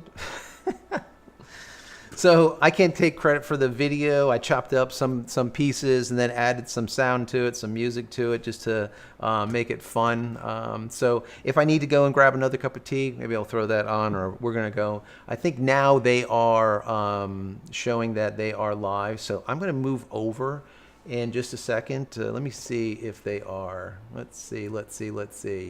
Yes. So let's go ahead and get in there and get them rolling so we can hear what they have to say, what they're doing. So bear with me 1 second. There we go. That should do it. We should be live. Are they there? They might be. They are. All right. So let's see. All right, let me get their audio running again.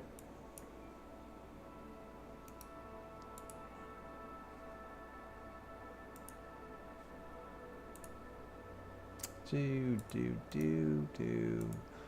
All right.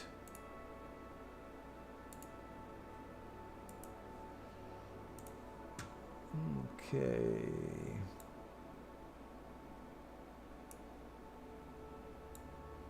An exciting end to the mission. Incredible.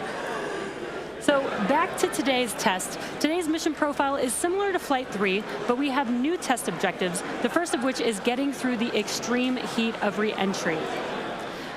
About 27 minutes from now, Super Heavy will ignite its 33 Raptor engines and lift off from Starbase. A little more than 2.5 minutes into flight, the Super Heavy booster will separate from the ship in a hot stage separation, meaning that it'll light its engines while still attached to a partially lit booster.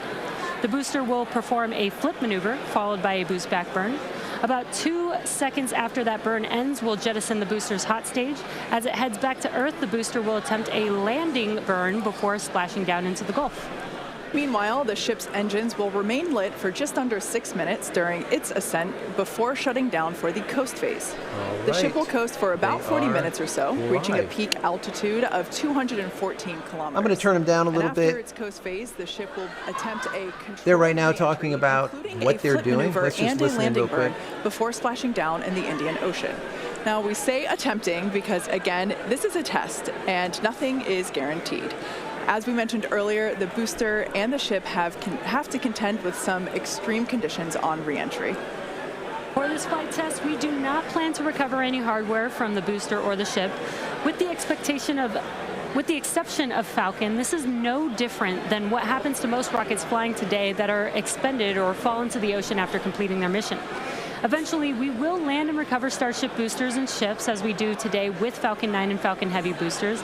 And in fact, we've landed 316 Falcon boosters to date. So that's interesting, guys. So they are not looking at getting anything back as we expected.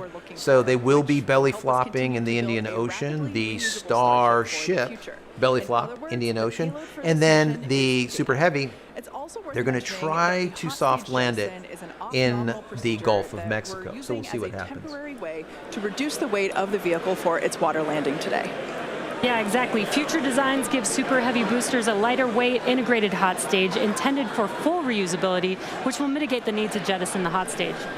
Okay, so now that we have a handle The on Bomb, today's thank flight you so test, much for the let's super check in with chat. He Dan. says, love Dan, your how's it going? channel. I do appreciate you. Thank you for being here. Guys, Hey, also Jesse, let me and know welcome everybody if, back how to loud you want Starbase me for yet to leave another them Starship launch. in I'm the coming to you coverage. live If from the Raptor's audio nest sounds good, behind if you the want it Mega louder Bay. or I'm here with software, our pad just red let me know team in the and some chat. of our flight controllers this morning. Everything has been going really smooth. We did have the red team going a little bit earlier to fix a ground side issue, but that was taken care of. That's why we slid a little bit later into our window. But as of right now, we are on track for liftoff at 7:50 a.m. Central Time. That's 12:50 UTC. T-minus 24 As you minutes. can see, we are actively loading propellant onto Starship and Super Heavy. Those frost lines are ticking up as we load liquid methane, that's our fuel, liquid oxygen, that's our oxidizer, onto both vehicles. They're cryogenic, so they're subcooled to several hundred degrees below zero. Since Flight 3, we've made a few more upgrades, helping to bring Prop Farm 2.0 online. That's just going to help us to continue to shorten the amount of prop load time that we're going to need. We're also going to be using it for Launch Tower number 2, which is going to be coming to Starbase real soon. The faster we go, the less prop we're going to lose to boil off, and the better we can ensure things like temperatures are in the right range for Raptor startup. Now, those first 2 flights took about 90 minutes to load prop on board. That third, we knocked it all the way down to just 51 minutes.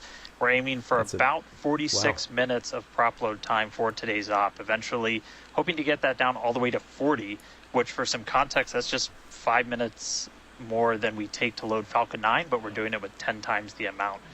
So this morning, ship prop load started at T-minus 50 minutes, booster at T-minus 43 minutes. We're going to pause the ship main tank prop load in just a couple of minutes to do the header tanks, which are going to do that attempted ship landing burn.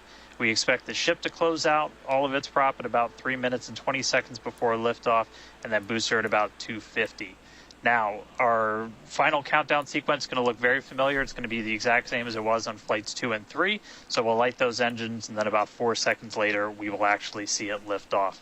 But I mean, right now, we are just under 23 minutes away from launch. We're not working any issues either with the vehicle, the range. Weather is 95% go, so not dealing with any winds or weather issues. It was 90%. It was 90% go this morning. Now it's 95%. So we're not going to have a problem with weather.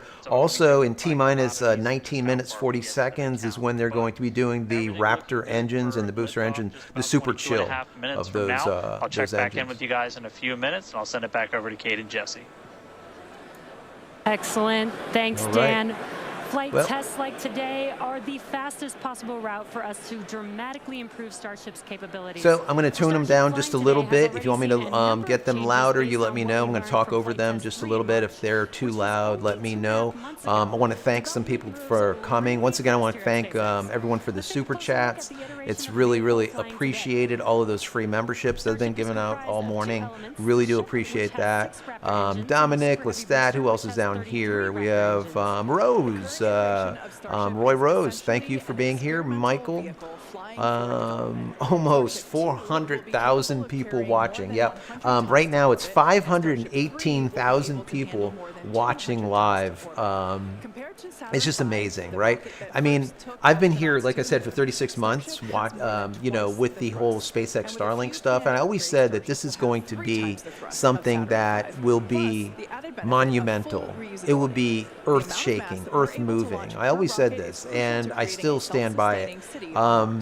It is just something that is just, to me, not only is it providing internet to the entire world, number one, but it's changing lives, right? So not only are you getting the internet, but you're also getting the idea of having connection where there has never been connection to people like literally in the middle of Africa, in the middle of just a small tribe like I was talking to you guys about earlier today. It's just unbelievable. Now they have connectivity. Now they can see the world. Now they can actually get knowledge from everyone else in the world. It's just, it's awe-inspiring to me what has been going on here. And that's why a lot of times, like, people will say, oh, you're a fanboy. Well, yeah, I'm a kind of a fan of it because it has transformed my family's lives, right? Because I am in a rural community, and in the rural communities, there's like no internet, or the internet that we had was like DSL, which was trash, or Uverse from AT&T, where we were getting 15 megabits down and 1.5 megabits up. Now we're seeing 300 megabits down and 30 sometimes megabits up. 30 times better. It's just unbelievable. So that's why I talk about it a lot. Thomas with the super chat, thanks for the coverage. Appreciate you being here. I know I had someone earlier saying, hey, is this one of those channels that are trying to sell me Bitcoin or something? No, it's not. Definitely vet the different channels that you watch, because I know there's some of these channels out there that are literally just, they're playing the video and selling Bitcoin and selling like some kind of I don't know. I'll sell my stuff. I'm not going to sell Bitcoin. Anyways, let's tune back in. Let's hear what they're saying, and then if you have any questions in the chat window, put those questions, and I can answer them for you while we're watching before it actually launches. A multi-planet species. Starship is designed for rapid reusability, which means the booster and the ship need to re-enter Earth's atmosphere and land back precisely at the launch site. With each flight test, we gather more and more data to help hone Starship's re-entry capabilities. The more information we have from each flight, the quicker Starship development can proceed. One way to gather more information is to improve communication throughout the flight, including re-entry, where historically there has been a communications blackout. To do this, we equipped Starship with Starlink terminals to expand its communication capabilities. The Starlink terminals are those 4 black squares that you see there on top of the ship. Starlink is the world's largest constellation of highly advanced satellites operating in a low... Do you know what I noticed here? Do you guys notice this? The tiles actually wrap further around the ship than they did last time. to create considerable drag during re-entry. Traveling at about 27,000 kilometers per hour, or almost 17,000 miles per hour, Starship compresses the air in front of it, causing the temperature of the air to rise and ionize, turning it into plasma. This plasma layer interferes with communications by absorbing and reflecting radio waves, leading to the communications blackout we've seen historically with spacecraft during atmospheric re-entry. With Starship, most of that plasma is built up around the front and sides of the vehicle, leaving an opening downstream where we're able to point our Starlink terminals. And with Starlink also operating at a higher frequency than traditional space-based communications, we're able to power through any residual plasma to provide real-time video and data at high speeds back to the ground. Super cool. Did you notice, guys, that they actually showed the Starship righting itself? How it was coming in, like doing the belly flop like this, right? And then they saw it right itself like this and then come into the ocean. Well, I don't know if that's going to happen today, but that's what they want to happen. So that 3D animation, that video definitely showed it as such. In fact, one cool observation from that Flight 3 was seeing how shockwaves form at different parts of the vehicle and how they interact to put pressure on the ship, especially the flaps. This is really valuable for Starship since no spacecraft has ever flown with 4 movable flaps like what we use for aerodynamic control. Starship's greatest strength will be rapid and reliable reusability, and Starlink has become a critical tool to make that a reality. Over the next few flights, we'll continue to improve the Starlink performance on Starship, eventually enabling more views and enabling more data to be transmitted in real time. And we'll keep experimenting during entry. You might have noticed a few tiles missing or looking different near the bottom of Starship. We intentionally placed one thin tile and removed 2 tiles completely. In their place, we now have sensors to see how hot things get without the tiles in those locations, while also testing some backup thermal protection options. Ideally, we expect Starship's re-entry to improve on each flight, thanks in part to this wealth of new data. But if getting to space is hard, returning from space is even harder. That's right. No one has ever succeeded in creating a fully and rapidly reusable heat shield. So we could see some spectacular failures before we get this right. That's amazing. That shielding where they actually left those tiles off, so they put sensors where those missing tiles are, is pretty smart, right? Because now they'll know exactly how hot the metal gets below. Very cool. See, this is what they do. They know they're not going to get this rocket back. It's going to be destroyed basically on impact in the ocean. So you might as well get as much data as possible. This thing is one massive sensor. It is sensing everything. Which will be important for our upcoming moon missions. Today, we're actively testing a lot of hardware that will make exploring That's that dock the I was moon possible. telling you guys about. One recent series of tests brought together the key pieces we'll see when landing back on the moon: Starship, spacesuits, and astronauts. Together with Axiom and NASA, our teams put 2 astronauts in pressurized Axiom spacesuits and practiced the first steps of going to the lunar surface. The team used test builds of a Starship airlock, as you see there, and elevator to gather data on how well future Artemis astronauts will be able to move around once fully suited. Tests like this are incredibly helpful for engineers designing these systems, as they have the opportunity to get feedback directly from experienced astronauts Peggy Whitson, who is on the right of this photo, and Doug Wheelock, who's on the left. You can see them in action during this elevator test. SpaceX will perform one uncrewed demonstration flight before NASA's Artemis 3 mission. Well, guys, thank you for being here. We have, obviously, Lestat. We have Michael, Thomas, of course. Let's see who else. We have Skydog99. Thank you for being here. Marcos. Mark. have been partnering on for some time now. Thank you. Kevin says that he has fiber. 1 gigabit up and 1 gigabit down for $80. Ouch! I hate you, Kevin. That's awesome. That's awesome. Bear in mind, guys, you know, your goal is always to be able to have fiber. But the thing is not everyone's going to have fiber, right? And according to what we see with AT&T and with a lot of other providers, fiber is just not everywhere yet. So, yes, even if I was to get fiber here, I would still have SpaceX Starlink as a backup because, like I always said, redundancy is second to godliness. You need to have a redundant backup. Right now, we're broadcasting live on SpaceX Starlink, but also on T-Mobile's home internet, and we are bonding the two together at a packet level base bonding, so we don't have a problem. So if Starlink ends up going down because there's a satellite problem, well, it doesn't matter because T-Mobile will pick up the difference. So we should be able to stay online even if I get some really bad weather here in South Florida. Anyways, let's listen back in. Mars missions. We're looking forward to the third Polaris Dawn mission, which will be the first crewed Starship flight. The Polaris Dawn crew will attempt to reach the highest apogee ever flown by a spacecraft, and they'll also be performing a spacewalk, or extravehicular activity, wearing SpaceX's newly designed spacesuits. They'll also be testing space-based communications, which will be critical to future deep space missions. The Polaris Dawn mission is currently targeted to launch no earlier than July of this year, so stay tuned because that is going to be a very exciting mission to watch. All right, how many of you guys would go to the moon if you had the opportunity? How many of you guys would go to the moon if you had the opportunity? Personally, I probably wouldn't, right? I just want to be here for a few extra years and see the family.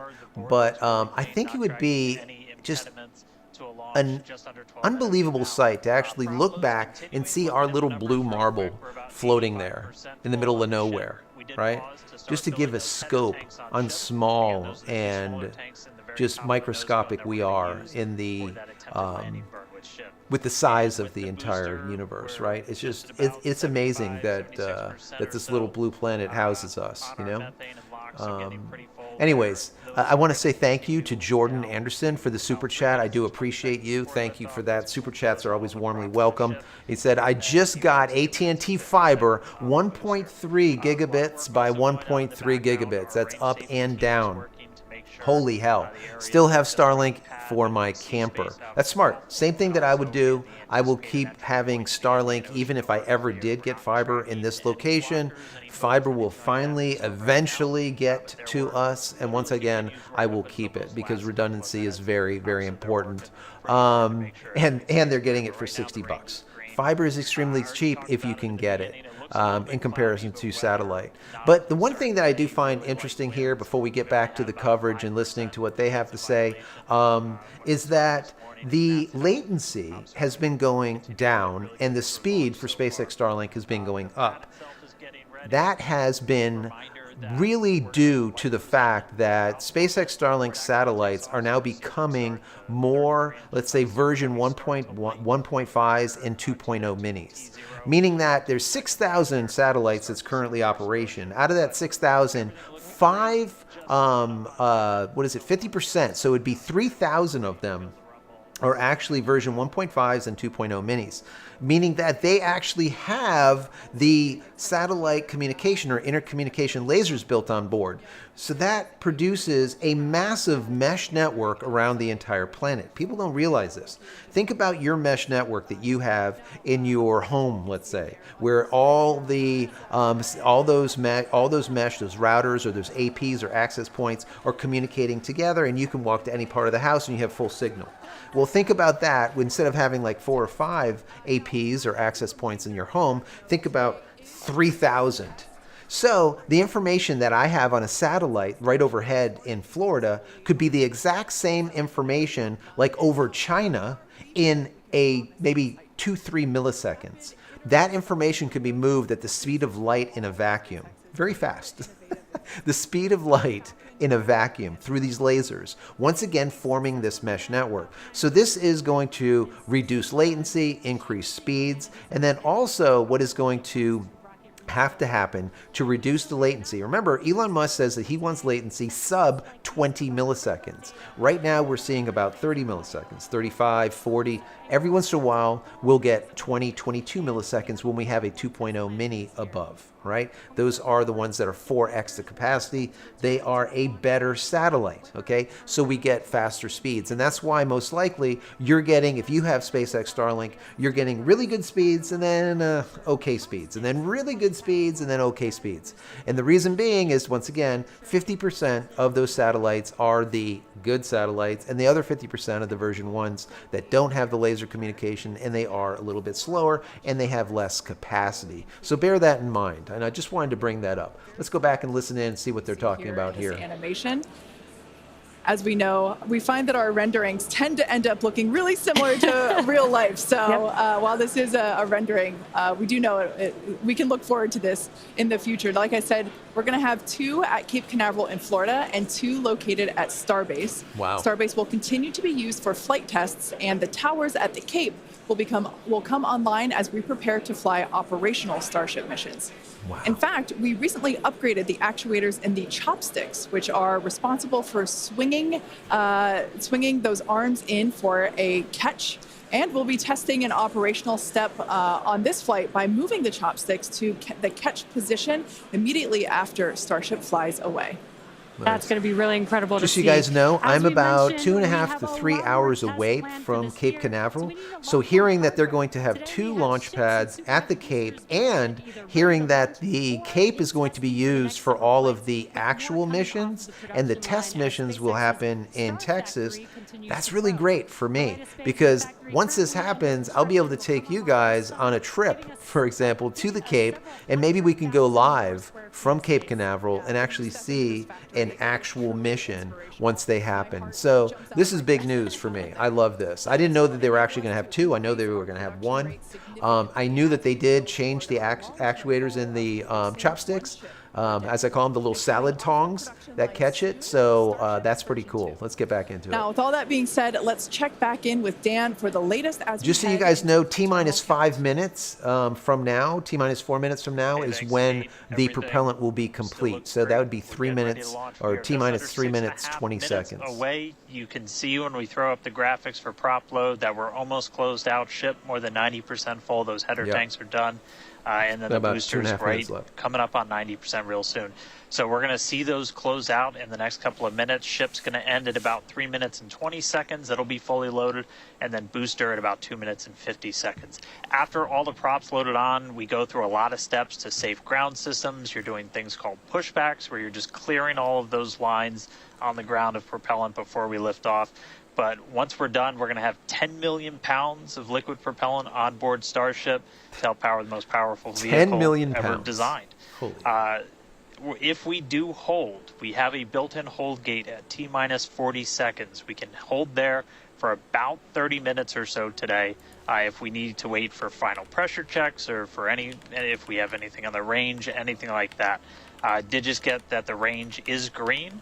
So we are coming up 5 minutes and 20 seconds away. We are not planning to hold at T-minus 40 unless we trip some kind of hold alarm, something like that. So we could blow right through that gate and go right to launch. Don't be shocked if we hold at T40 though. And if we do, we can hold for a couple of minutes and then keep going. Our window is open all the way until 9 a.m. today. Now, once we pass through T-minus 40 seconds, a number of events will occur in rapid succession. The ground spin and ignition systems will come up to flight pressure, and the ship will go to internal power.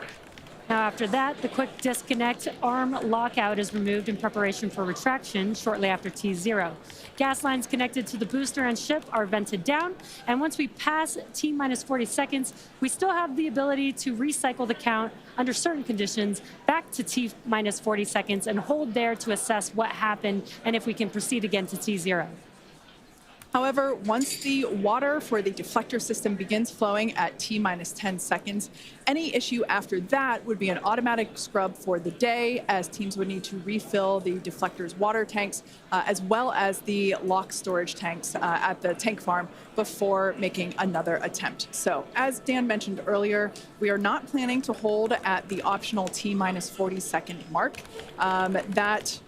That moment basically is what would allow teams to wait for final checkouts or assess prop levels or avionics, vehicle pressurization, the range, the weather.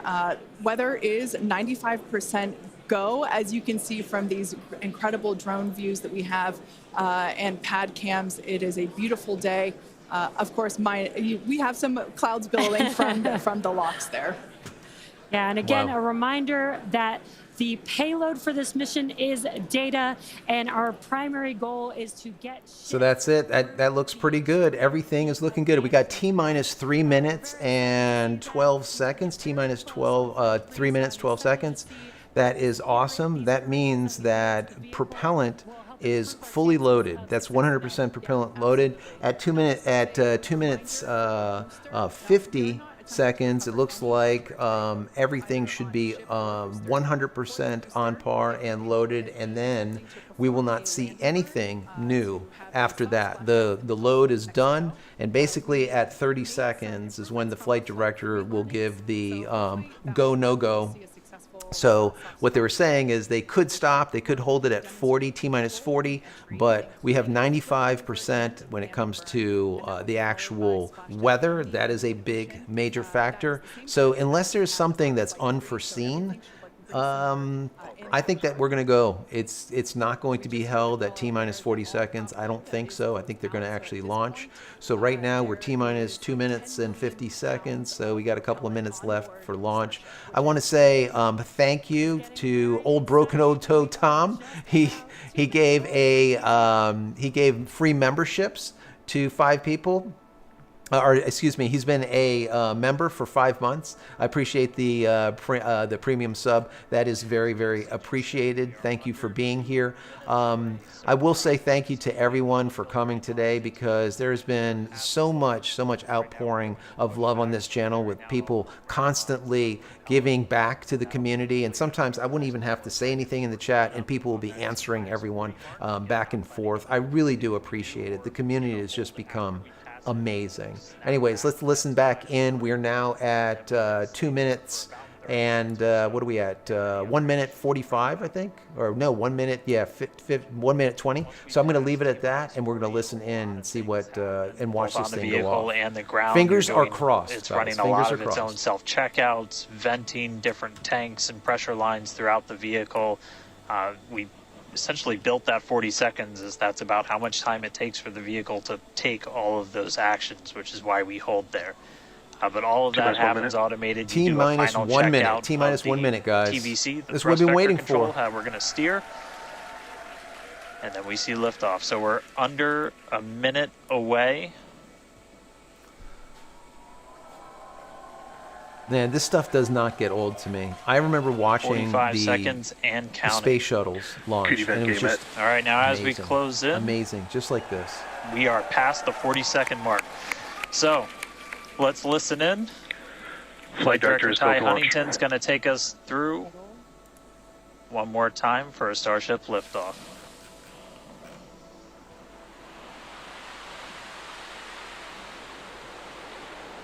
T minus 15. 10, 9, 8, 7,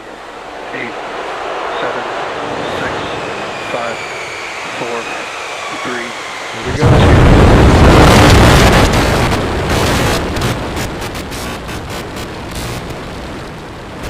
We have liftoff. Even the audio is like going out.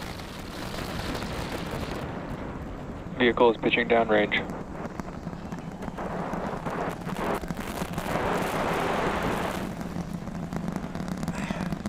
Perfect, perfect, perfect.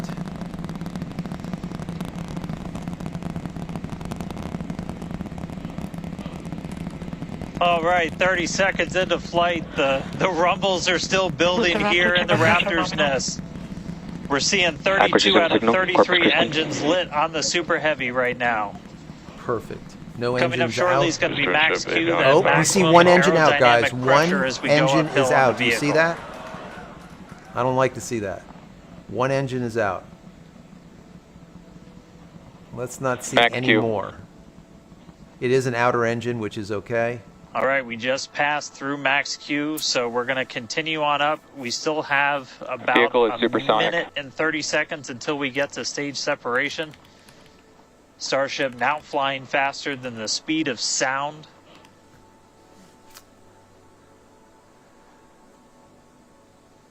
Yeah, we can still see All right, only so you one got a engine couple of is out. views. You That's got some okay. ground trackers in your top camera there. You're looking down from the top of the booster in the bottom left, and then a camera in the top flap of the ship looking back in the bottom right. So getting a couple of different looks as Starship heads uphill.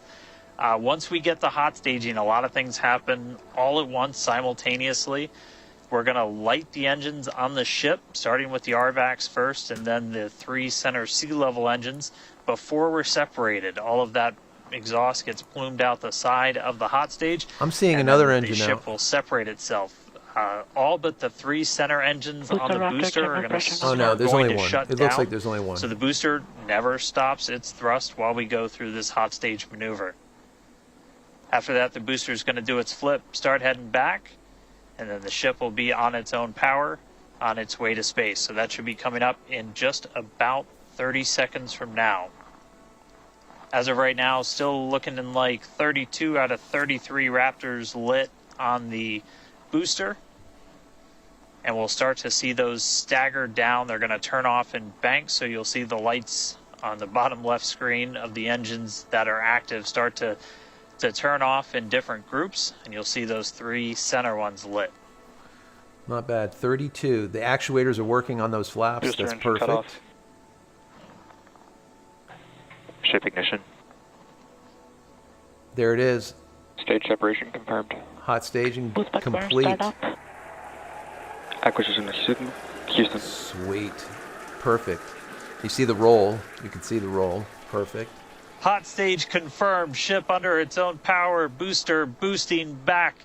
Looks like all 13 are lit. Kate, we got a booster on the way back to the Gulf and a ship on the way to space. Acquisition signal. Status. Ship chamber pressures are nominal. Ship power and telemetry nominal. All right, the first stage currently performing the boost Telemetry back burn. nominal. This is expected to last a little over 1 minute. This propels the booster back toward the coast, taking it to a landing in the waters of the Gulf of Mexico. As you can see on your screen in the bottom left-hand corner, we were only using the 13 center engines from here on. Boost back burn shut down. Heard engines are confirmation off. there of good Sweet, boost they back made it. burn shutdown. H2 tank pressures are nominal. Wow. Perfect. Lots of excitement. So right here. Up there it goes. It worked. That's the hot staging This ring. They is said they were our going to view jettison of it. the They did. jettisoned hot stage. As we mentioned, this is a temporary fix to help reduce the weight of the booster, the Super Heavy booster. Future iterations will have a lighter weight integrated hot stage structure that won't need to be jettisoned. Now, after we jettison that hot stage, the booster will begin to attempt its water landing in the Gulf. In the meantime, the ship will coast for about 40 minutes or so up to an altitude of 214 kilometers. And after its coast phase, it 214. will attempt a controlled re-entry, including a flip maneuver and a landing burn just before splashing down in the Indian Ocean. But as a reminder, we are not Starship attempting. trajectory nominal. Good news there. Trajectory is looking good. you hear what they for just said? The ship, which is on the right-hand side So of the guys, screen. they are going to try the flip, even on the Starship. So that means they're going to try the flip and land, At this let's say, point in safely, time, as you can right? see, In the Indian Ocean like we this, have and then no also engines lit try on the the flip booster. It and is land like this coasting in the back Gulf of toward, Mexico. Super the heavy in the Gulf Gulf of of Mexico Mexico, for a and the water Starship landing in the and Indian ship under Ocean. power So of they all are not 6 just belly Raptor flopping engines. it. There's That is 3, awesome. That is sea one of level the and 3 things that I vacuum predicted that they were going to Raptor try. engines, I'm so that glad they are. lit, as we can see on your screen. Perfect, perfect. Now the question is, will they open up the bay doors? Will they actually launch These a views satellite out have of the bay been door? looking incredible. Super Heavy It's has been slipping. performing beautifully today. And you can hear the crowd is very excited about it. As a reminder for Booster, the primary goal today is to do a landing burn and a splashdown in the water. And we are just about 30 seconds away from that landing burn, expecting to begin. Oh, here we go. And I want to incredible see the view landing burn from on the Super Heavy. As you can forward see, the speed portion of on the it. booster. This is basically on top of the Super Heavy booster, where we have jettisoned that hot stage. So now we can see this incredible view of Earth Super as Heavy it's is at making its way back 35, down to the Gulf of Mexico. 35 kilometers coming in. Right now, the booster is altitude. using the 4 hypersonic grid fins to guide it itself comes. through atmospheric re-entry. And we are expecting that landing burn here.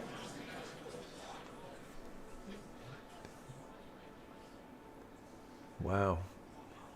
You can see through And we will telemetry. be- It's we 8 will be kilometers, exciting, 7 igniting kilometers, 13 6, engines, and 5. this is a great view. On your left-hand side go. is a view, is 3 views from the booster, and your right-hand side a view from the ship. And you can see 2 those grid fins kilometers. on your left-hand screen, Here we go. rotating and turning. It's rotating. to Let's guide see the if it hits booster, and there's straight that upright. landing burn. Engines are on. Those were all 13. Now 3 That engines are landing burn on. just begun, and Look you at can that. see the water Perfect. below. Come on. Look at that. And we have splashdown. That was absolutely, look at it. It's literally still upright. What an incredible That sight. was absolutely, Congratulations to the amazing. SpaceX team. absolutely amazing. Ship has entered terminal guidance. That was absolutely incredible. The Expected loss first signal, successful splashdown of the Super Heavy booster. Loved seeing it just tip over into Oh, the yeah. water before losing that footage. Now the next milestone is coming up in about under a Acquisition minute. signal, keyway. Ship is going to shut off its Raptor engines, Ship engine cut off. which we see right there. As So we guys, that mentioned, was before, absolutely today's test flight is unbelievable not an that they were orbital able flight, to but do that, rather because one what that means demonstrates is, let me just ship tune them down just a little bit. What that means is that was a perfect landing, right? It came in like this, it finally righted itself, and it came into the Gulf of Mexico perfect, straight up and down. That means that that Super Heavy will be able to go back to where it started, right? In Texas, and then be caught probably next time with the salad tongs or the chopsticks next time. Once again, reusability. You don't want to put any of these pieces of equipment in the salt water because they're really not useful after that. They end up getting rid of them. So that is really, really good. And the question is not only did the telemetry, the guidance, everything work perfectly to get it to upright itself into the ocean. The question is how close to the dot or to the X did it come in? Did it come in the exact 3-foot location that it needed to be in the ocean? Because if it did, then catching it with the salad tongs or with the chopsticks on land, right, where it came from, will not be a problem. But if it was off by, let's say, 50 feet, well, now they need to do some more work, right, to get the telemetry just right, to be able to get it to actually be able to catch. So this is big. This was really big. Now, what this means to me is that the ship itself is probably going to do the exact same thing and try to upright and soft land in the Indian Ocean. That would be amazing. That would be amazing. AM only 9 minutes ago. How has it only been 9 minutes? 7:50 a.m. Central at 12:50 UTC. We saw 32 of the 33 Raptor engines on Super Heavy make the ascent. We had successful cutoff, successful hot staging. All 6 engines on the ship powered it all the way into a nominal orbital trajectory. And we've already been getting some live views from the ship on board. After that, the booster was able to do its boost back burn. Oh, this looks like we're actually getting some views from the ground still, potentially from Florida. LT, thank you for the super chat. Thank you for the super chat. Super chats are always warmly welcome. Yeah, so Appreciate that's you. a view from some of our tracking cameras on the ground in Florida. But the ship, we just heard successful orbital insertion, so it's right where it needs to be and is now going to continue on its way to coast until it comes to reentry. But I mean, the booster, successful boost back burn, jettison the hot stage, and then a landing burn. It looked like we saw 12 of the 13 engines light up, and then that first ever soft splashdown in the water. So A whole lot still to come. Ship now on its way to its primary objective of entry. That's going to be coming up in just under 40 minutes from now. So a lot still to come, but wow, what a 9 minutes to start this mission off. Wow, so exactly. Can't wait to see what entry is going to show us, but that launch was incredible. Absolutely Back over to you, picture Jesse and perfect. Kate. Yeah, I don't know.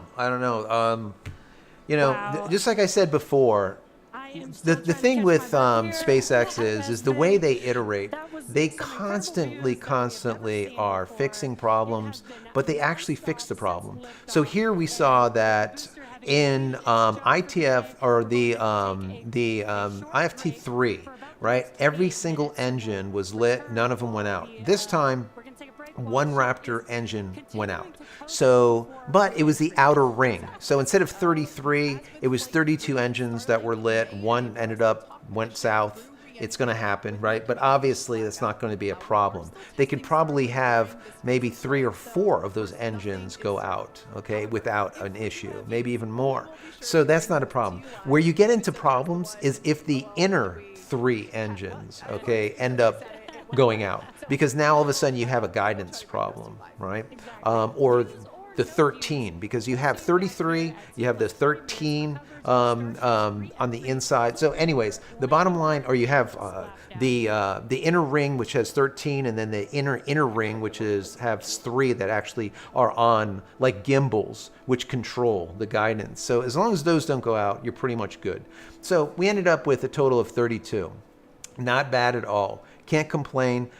This is really, really big. And for me, I look at this as a major, major win, because I didn't know if they were going to actually land this thing in the Gulf of Mexico upright, or if they're going to belly flop it. I was hoping in my video that I did yesterday that they would, and they did. So this was really big. So now we have 40 minutes to wait while this goes around the planet, and then we'll see re-entry once again. In the meantime, I'll answer some questions. Once again, anyone that's here with me, I want to just say thank you for being here this morning. If you are here and you enjoy any of the time with me, throw the video a thumbs up, throw the live a thumbs up. Don't forget to subscribe. And if you're looking for more Starlink content, I have a Starlink playlist. When you're done watching here, I can't put a link to it, but check it out. Go to the website, or go to JCristina. So you go to youtube.com/JCristina, and then go to playlists, and you'll find a Starlink playlist. I have about 290 videos just on Starlink, how to set it up, what to do, what not to do, how to do it, so on and so forth. So check those out. Anyways, Glenn, thank you for being here. Another first for SpaceX. Absolutely, absolutely. It was literally picture perfect. And seeing that hot staging ring just break off perfectly, and just, it's going to go splash down in the Gulf somewhere, maybe over the Atlantic. I'm not sure by then. Probably might have been Atlantic by then. Anyways, either way, it'll splash into the ocean. They have it set up that way, and it's a loss. But like she was saying, is that hot staging ring came off to make the whole ship lighter at this point. But in the future, as they make that ring smaller and lighter, they won't need to jettison anymore. They won't need to release it. So they'll actually be able to keep it and reuse it. The idea that SpaceX has had here since the very beginning, guys, is reusability. That's reusability for everything that they do. For the rockets, the rocket engines, some of those Falcon rockets, right? They've done multiple missions, 5 missions, 10 missions, 20 missions, so on and so forth. And they just get reused over and over and over. And what they do is the rockets fly up 20, 23 satellites into orbit, come back down, and they land the thing on a drone ship. The drone ship ferries it to the mainland. It gets refurbed, and literally days later, it's ready to be launched again. Unbelievable. And there's no other company that's doing it right now. And that's why they're leading the pack when it comes to space.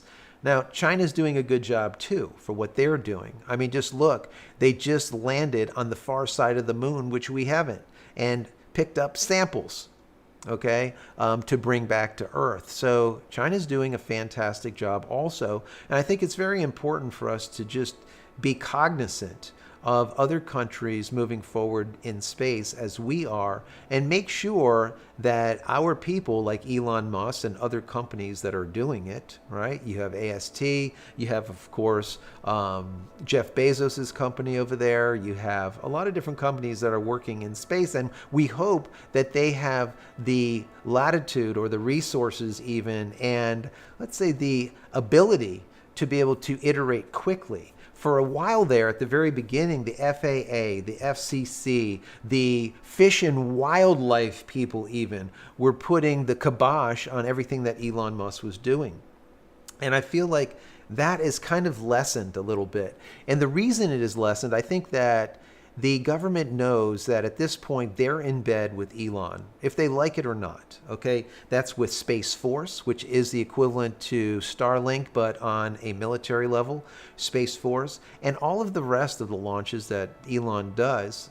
Of course, you have Artemis 1 to get us back to the moon. Supposedly, I don't believe Artemis will get there. I think it'll be SpaceX's Starship, this thing that will get us to the moon. Okay, but either which way, the Artemis mission is very, very important. It's mission critical to be able to get us to the moon, and the government knows this. So they need to give Elon Musk more of a, let's say, not a pass, because a pass would mean that he can do whatever the hell he wants, which we don't want to see.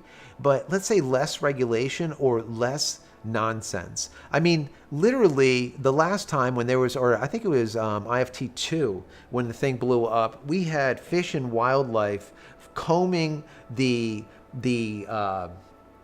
ocean for any type of debris, and then looking to see if there was any fern or any type of fish or wildlife that were disturbed by the launch itself.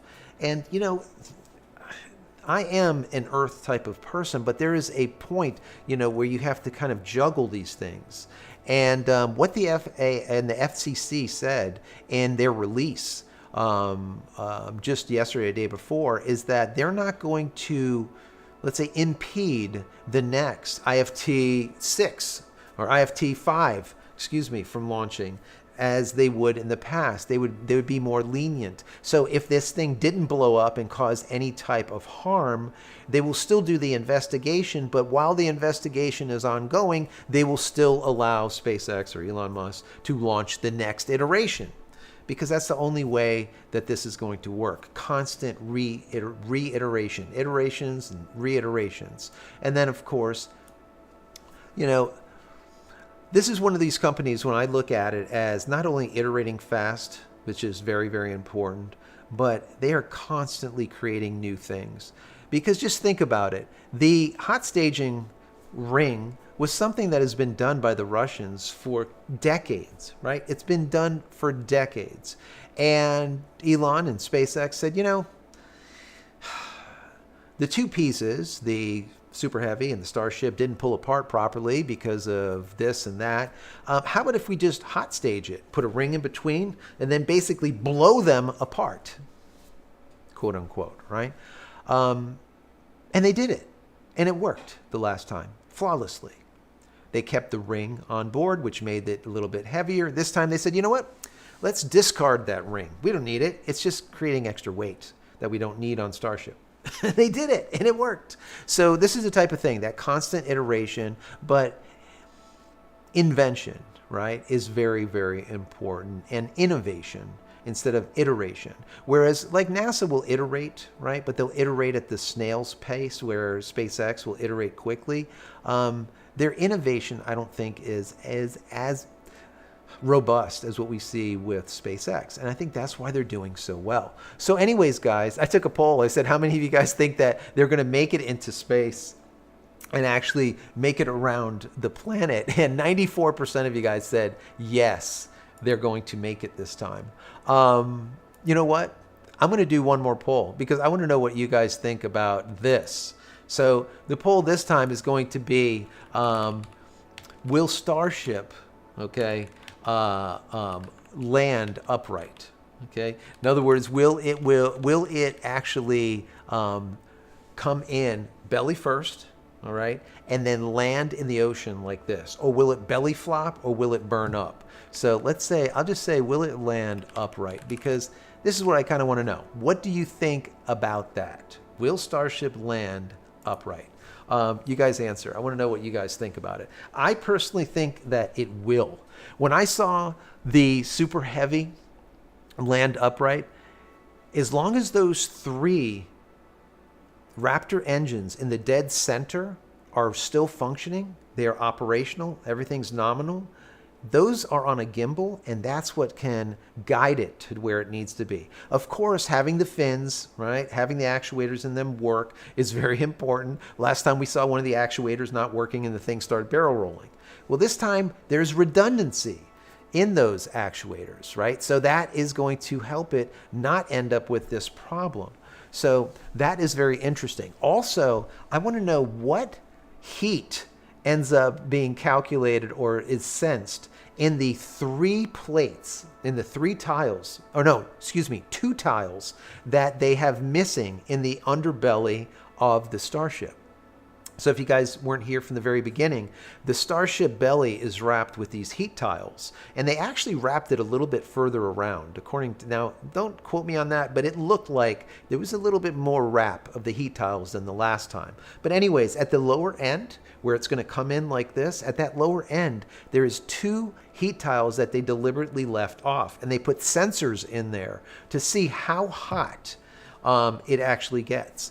So they can use that for calculating probably the density, the thickness, the size, the shape, and the weight of future tiles. Because if they know the exact heat, and not just a guesstimated heat based on algorithmic equations, because you know what, real world is different sometimes than math. Even though math is fantastic, real world is the holy grail. So how much heat is actually captured or produced underneath, or where those are vacancies, where there is no shielding. So anyways, let's jump in here. What do we have here? 80% so far. 80% said that Starship have landed upright. If you're here, take that poll, let me know. 19% says it will not land upright. Interesting. I love to see it. Interesting. Let's see. Let me get in here, say hello to some of you guys. Let's see. What do we have? Who do we have? All right.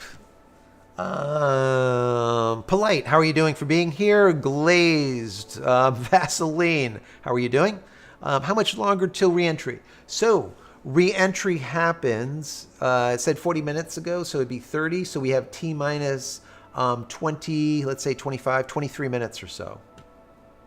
We'll see what happens, I believe. Or yeah, right around there. I think, no, so it'd be 40, 30, about 30, let's say 35 minutes. So if you want to go get a cup of tea or a cup of coffee or whatever, go do it right now and then come back. There'll be a little bit longer until we see if it actually re-enters. Just saying hello to Glaze Vaseline with his question. If you have a question, put a Q before the question. Put at JCristina, that works also. If you are new, put a little emoji, say hello so I can recognize you in the chat. Once again, I thank everyone for being here for the last, what is it, like hour or two that we've been live with this. This is just awesome. Really, really awesome. I'm glad to see it. It's always nice to see a fireworks show, a multi-million-dollar fireworks show, but it's nice to see that it actually is working. Telemetry is working. Everything is on par. There is no issues. And even when we look at telemetry right now, it's actually flat, so it is going around the planet. And that full or total wrap around the planet, that full time around, usually takes about 90 minutes, but I think they're doing 40 because they're going to end up in the Indian Ocean, so 45 minutes. So we have about, let's call it 30 minutes left until we see splashdown, or maybe a landing instead of a splashdown, maybe a full landing, just like the just like the Super Heavy did. Once again, if you have any questions, put them in the comments. Let's see. City Twist said, Elon Musk said on his Twitter, quote, "We do actually have acquisition signal. 11 internal cameras are transmitting. Figured out why external cameras aren't. So they're figuring it out right now, why we're not getting imaging. So they're getting imaging, we are not. But we're going to stay, and we'll see. We'll see what ends up happening. It would be nice if we got to see some photos right now from, some video from Starship, but according to Elon, they're figuring it out, seeing why we can't. They're able to see it, but we can't. So we'll see. Yeah, Alan says about 25 minutes is about right. Probably about 20 minutes left or so, a little bit less than 20 minutes. Virtual fist bump. Yes. I love it. Bear says, why did they lose signal? I thought Starlink worked everywhere. Yeah, I think there's something internal going on, and like was just quoted from Elon, that they're working on the problem, seeing what it is. They are seeing the signal, but it's not coming out to us. Why that is, I really don't know, and they are working on it. So we'll see what ends up happening. But we see telemetry still coming through, so it has not exploded, let's say. We're seeing speed of 26,231 kilometers with an altitude of 210 kilometers. And what I like to see is, I like to see those numbers move. If they are stationary, like what happened when the last time it blew up and we didn't know that it blew up, what happened was the number stayed. And they didn't move. And that's when I knew something was up, because the numbers should constantly change. Like right now, it just sped up a little bit. It's at 26,235 kilometers. So it's speeding up. Once again, what that means is telemetry is coming through the Starlink system, but the images are not coming through the Starlink system. Why that is? There could be an onboard video transmitting problem, but telemetry is. Now, bear in mind, telemetry isn't just through Starlink. I think it's through 3 different means. I forgot what they are. Don't hold me to it. But I think there's 3 different means of getting telemetry from the craft. So even if Starlink was to go down, it wouldn't matter. We would still get that information. It just sped up an additional 6 kilometers. Now, we can see that they tried getting video just a second ago, and we can see that it was just like kind of like a blur. So they're testing it. I think there's a video problem, either with a connection or with software, but there is redundancy. So for me, I view that more as a failure, because I want to see redundancy on everything. So if there is a system that is sending video, I want to see 2 of them. Now, of course, you're going to have to worry about weight, right? The weight is always a problem, but it's not going to weigh that much. Okay, that's not a big deal. Not like, a hot staging ring that weighs, tons.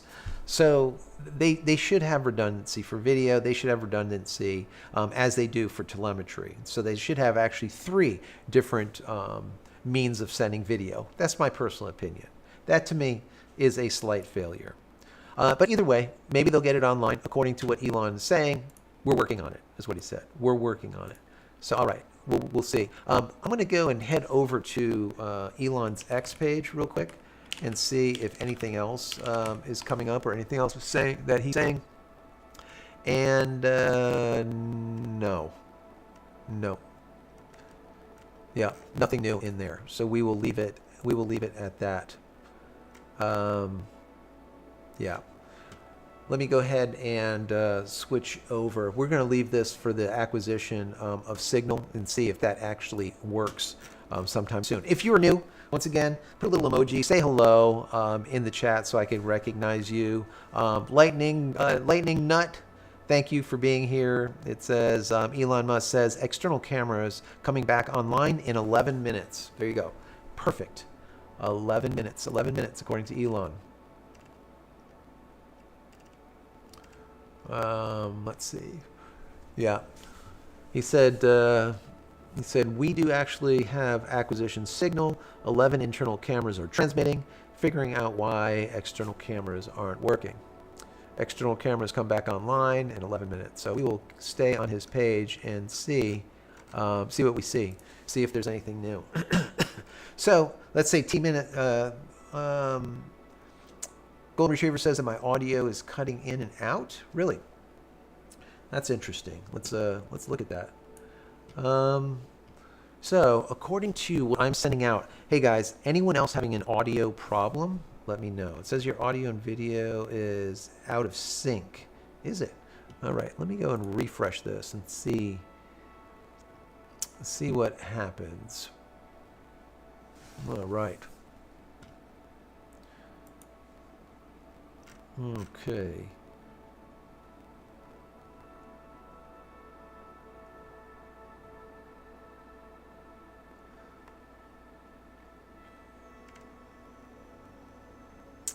Let's see.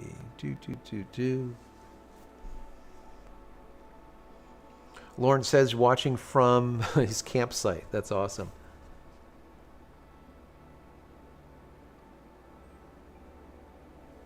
All right. It says audio is failing. Let me go ahead and reset the cameras and see if that helps. That's weird. I mean, it happens. All right. All right. So what I'm going to do, we're going to keep this going. I'm going to restart the.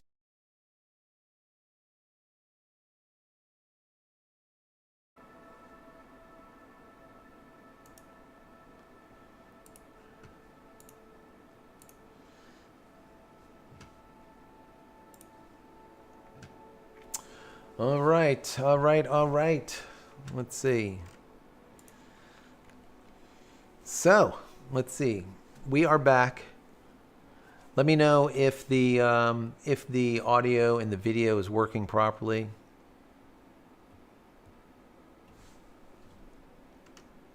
All right, sounds better. Yeah, so sometimes I've noticed that if you do a stream for a long period of time, there is some type of issue where things get out of sync. And the thing is instead of me broadcasting just on Starlink, I'm broadcasting on Starlink and T-Mobile simultaneously, and it's done on a packet level base. So meaning that mirror packets are being sent in both directions, and whichever get there first is how it works. So there's no way for me to go down. But there is an issue where sometimes over long periods of time, it'll end up doing this weird thing where it'll get out of sync. And I just don't know why. It's like this weird thing that happens. So anyways, I'm glad that the audio is working again. So that's good. We just had a quick reset. Once again, anyways, let me just say that anyone that is here that is new, please say hello in the chat just so I can recognize you. I appreciate everyone being here. We got Mick Cloud. Thank you, Mick. Appreciate you being here. We have Kevin, Todd, John, Janice, Stag, Mark, MKA, Polite, Jay, Diggy Hopper. How are you doing? Who else? The Bomb is here, of course. Johnny.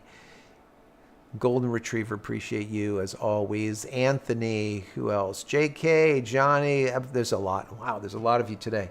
A lot of you. Let's see if we can go and change this. It says that it is, they're still working on it. Let me go and reload that and see if it is working now. Let's take a look. All right, here we go.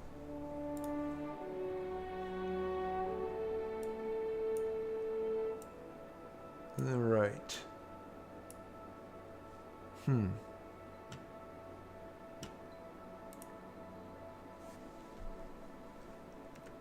right, no.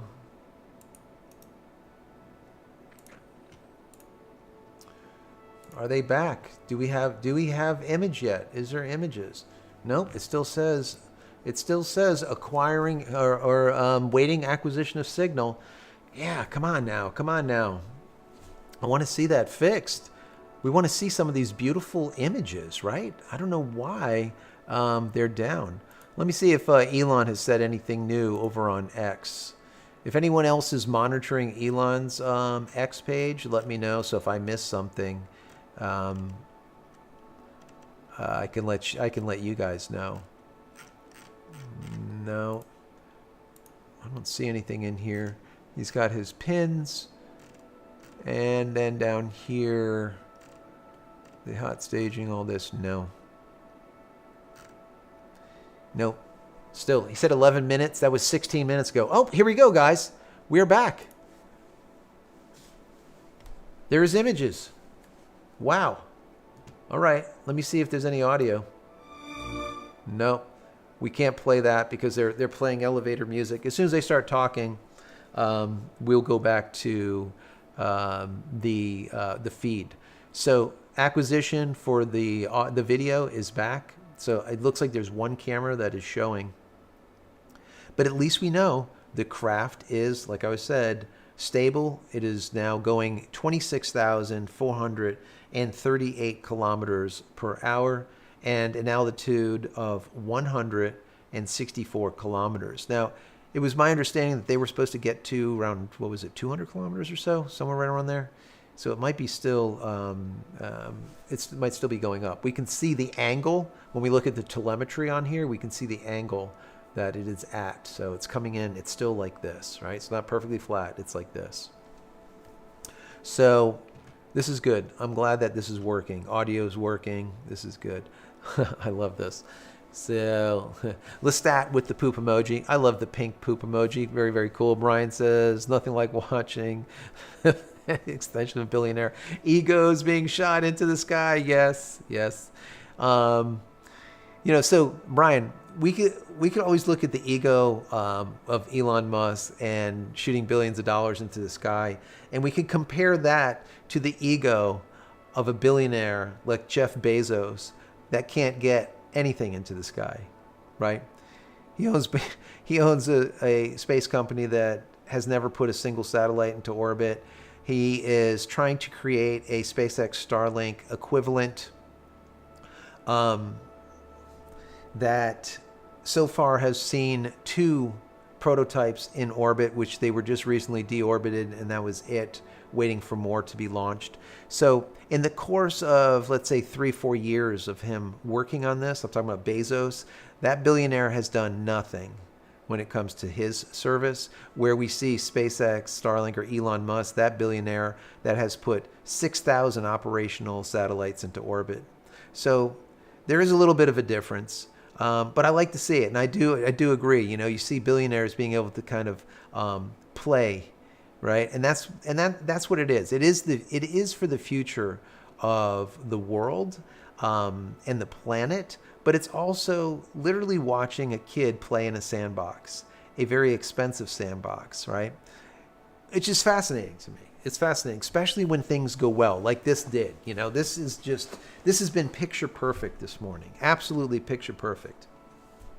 The rocket, just to kind of go over, the rocket ended up going up as it should, right? Everything was perfect. It ended up breaking apart as it should. The hot staging ring worked perfectly.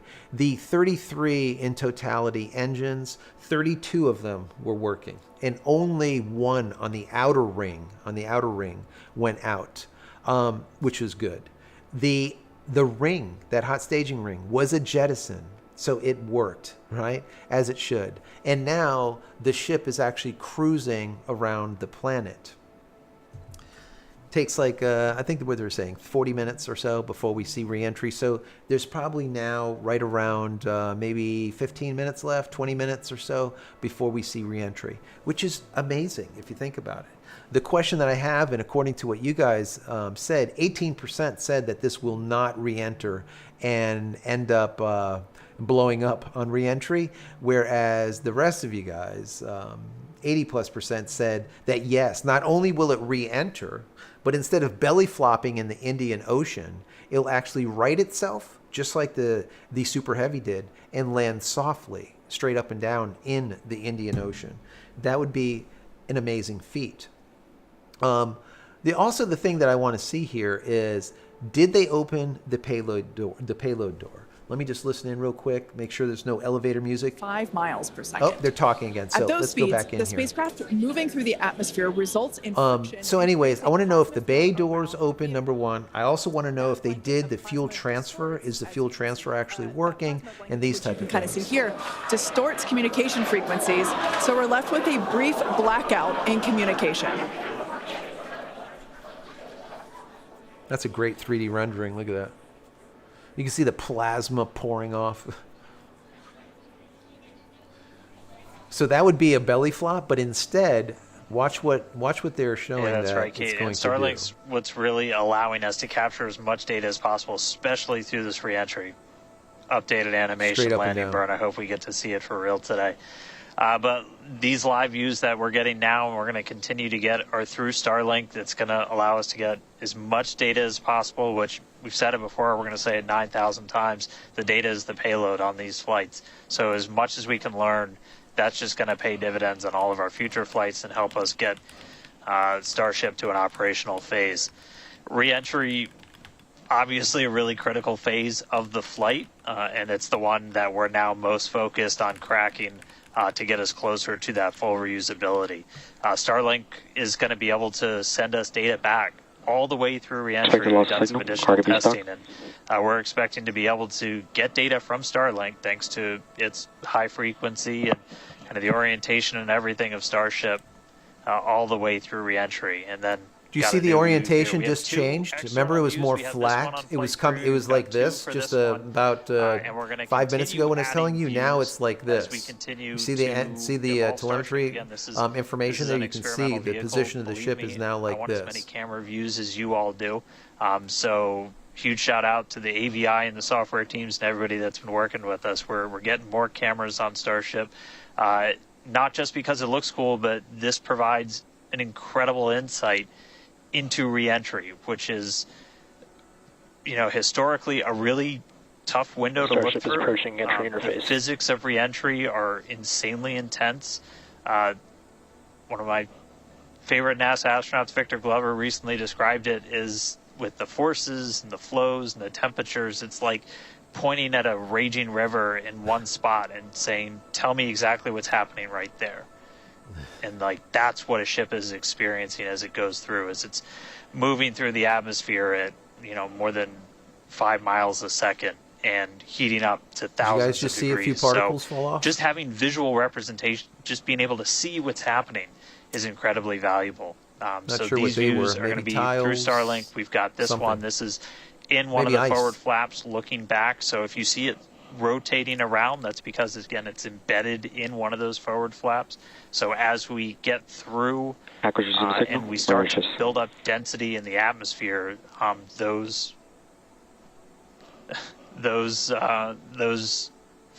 view is going to move around as the flap does. And then the other one we had a little bit earlier is looking at one of the other forward flaps on the other side. Eventually we're going to keep adding more cameras to Starship, get a couple of different views from the outside of all the different areas, and then also eventually to be able to see payloads once they're deployed. So a lot more exciting stuff coming up in the future. So we're sitting at 26,702 kilometers per minute with an altitude of 106 kilometers. So we're coming down, guys. We're coming down. 5 times the speed of sound. We're going to see that plasma start to build. So Kate, Jesse, excitement there coming it goes. Up. Look at that. Yeah, you as can you can see the heat with now. that view on your screen again, high def brought to us by Starlink. We can But see the plasma beginning to build Nice. as the ship is getting closer to the Earth's atmosphere. Now, let's talk a little bit about how Starship will survive. The last time, re-entry, if you remember, it was and control barrel itself. rolling. It was barrel rolling, We've so it been was talking burning about up. This time it's entire perfectly flight coming test. in There's as it should, with the 18,000 belly hexagonal first. ceramic tiles surrounding the bottom portion or the earth-facing side of the ship. Through 100 kilometers altitude, good altitude for entry. Great Perfect. call outs there. Now, during atmospheric reentry, the vehicle is going to see temperatures as high as 2,600 degrees Fahrenheit or over 1,400 degrees Celsius. So those tiles are there to help protect the vehicle from this extreme heat. Yeah, and the flaps will help control it. Now, one noticeable difference I see immediately, those flaps are not moving as much as they were on Flight 3. So that is a great sign, right? We had unplanned loss of roll control on Flight 3, so we added some additional thrusters, and we can see that they're working well, and we have a much more stable view. So those flaps, there's 4 of them, 2 at the top and 2 at the bottom. They're made out of stainless steel. And yeah, they help steer the ship, which, as we can see, the plasma continuing to build. Now, if the ship survives re-entry, it will have to perform a flip maneuver as well as a landing burn. We saw this demonstrated in a couple of high-altitude flight tests back in 2020, 2021. Guys, there's three within expected ranges. Great news there. Everything it sounds nominal. like the temperatures that we are 3.1 getting million during this people point, which are again, watching we this usually right now. don't get during 3.1 spaceflight million because of this people. plasma. We're It getting reminds this me, like I live said, of the with space great shuttle news. way back in the day. People So are just similarly really to, excited for about example, this. It the- doesn't the matter serial if you number like 10 Elon test that Musk we or you saw don't a couple years like ago. Elon Musk. We're hoping This to is duplicate just that again this is just today. something that Hopefully is we'll really see it great live. for our nation, for the And country, basically, right? the 3 center engines of the ship will reignite and gimbal or point to help flip the ship until those engines are pointing down. That's what I was so saying that it can earlier. land As long vertically as using those rapid 3 thrust. gimbling engines, the ones And that as you control can see, even from the are beginning not of the program, out, we've they designed are Starship lit. to land It doesn't on Mars matter where if there are the no other runways or engines other on the humans to help outside out. had We also want problems. As rapid long as those 3 reusability, so in the we're middle are doing- good, Vehicle is passing we're through pretty good. 85 kilometers altitude. The flaps have control of the vehicle. Great Flap news. control. Flaps have control of the vehicle. That's exactly what we want to hear for this flight test. Yeah. Again, we are going to be doing a propulsive landing instead of a more traditional means like parachutes. And we are expecting re-entry to begin here in just about a minute. Re-entry 1 minute. at an awesome view that we 81 have kilometers here. altitude, This is 81 the- kilometers. This is the same view that we had when we first returned from the coast phase. Again, this is looking at the side of one of the flaps. It's incredible that literally at the bottom of this picture, we're basically looking through plasma, which is just absolutely mind-blowing. Wild, very wild. Now we are expecting entry to begin here in about 30 seconds or so. Entry to splashdown is expected to last about 6 Expect a minutes signal. long, Mauritius. and that flip maneuver should occur around about 10 minutes before splashdown. Looking at the telemetry, look at And the such vehicle. It is incredible now more in views that we're this getting. position. Approaching peak heating region. Peak heating right now. Great call-outs 3.2 there. million viewers, and the vehicle is like this now. So Yeah, it's these getting views more are and more upright. absolutely astounding. 75, Temperatures continue 74 to rise kilometers within now. Uh, expected region. And in your bottom right-hand corner, you can also follow along with the altitude of ship as it's returning back to Earth. So once again, this view is basically looking down into the plasma blanket that is building up around So crazy. the exterior of Starship. It is traveling, Views as you by can see on your Starlink. screen. You can look in the bottom right-hand corner and see how fast I it's love that. going, Views how by high Starlink. it is, as well as the general orientation. Again, we're seeing a lot more stability, a lot more control here on this flight, which is great. It shows that the iterations, the learning. Starship is now in expected peak heating region. All right, great news there, telling us that this is basically the hottest point that Starship should get during its reentry. Now, the heat shield is working with the atmosphere for some free braking. Okay, the atmosphere is helping to slow the Starship down. Yeah, exactly. We're not using any engines or thrust to slow the vehicle down. Exactly what Kate mentioned. We're just using the atmosphere and those heat shield tiles protecting the vehicle as it's coming through that high heat temperature. Yeah. 69 Now, this kilometers. is another one of those moments that we have been waiting for. Look at Right now, that. the ship is currently re-entering the Earth's atmosphere, and by all looks and all call-outs that we're hearing on the net, it is doing Man. pretty well. Now, we do not plan to recover the spacecraft today, but rapid and reliable reusability is the ultimate goal. So they say that they don't want to recover it, or they're not going to recover it. Are they just going to leave it in pausing the to Indian just Ocean, let it take sink to in the bottom? This incredible don't new, know. different view that we're seeing. We did get a similar view in Flight 3, but again, the vehicle did lose a little bit of its control, attitude control. Yeah. In and this is Flight a very 3, the whole stable view. vehicle This was is barrel great. This rolling is like this, exactly what right? we want, So the and we are heat shielding hearing was good, that and we're then it getting wasn't good, and then it was expected good, and it wasn't call-outs. good. No, it was a Starship mess. apogee of acceleration remains on a good entry trajectory. You know, it's incredible to look at this photo and wonder, wait, is it real? Is it frozen? You know, we can see so I was just going to say Those temperatures have stopped increasing.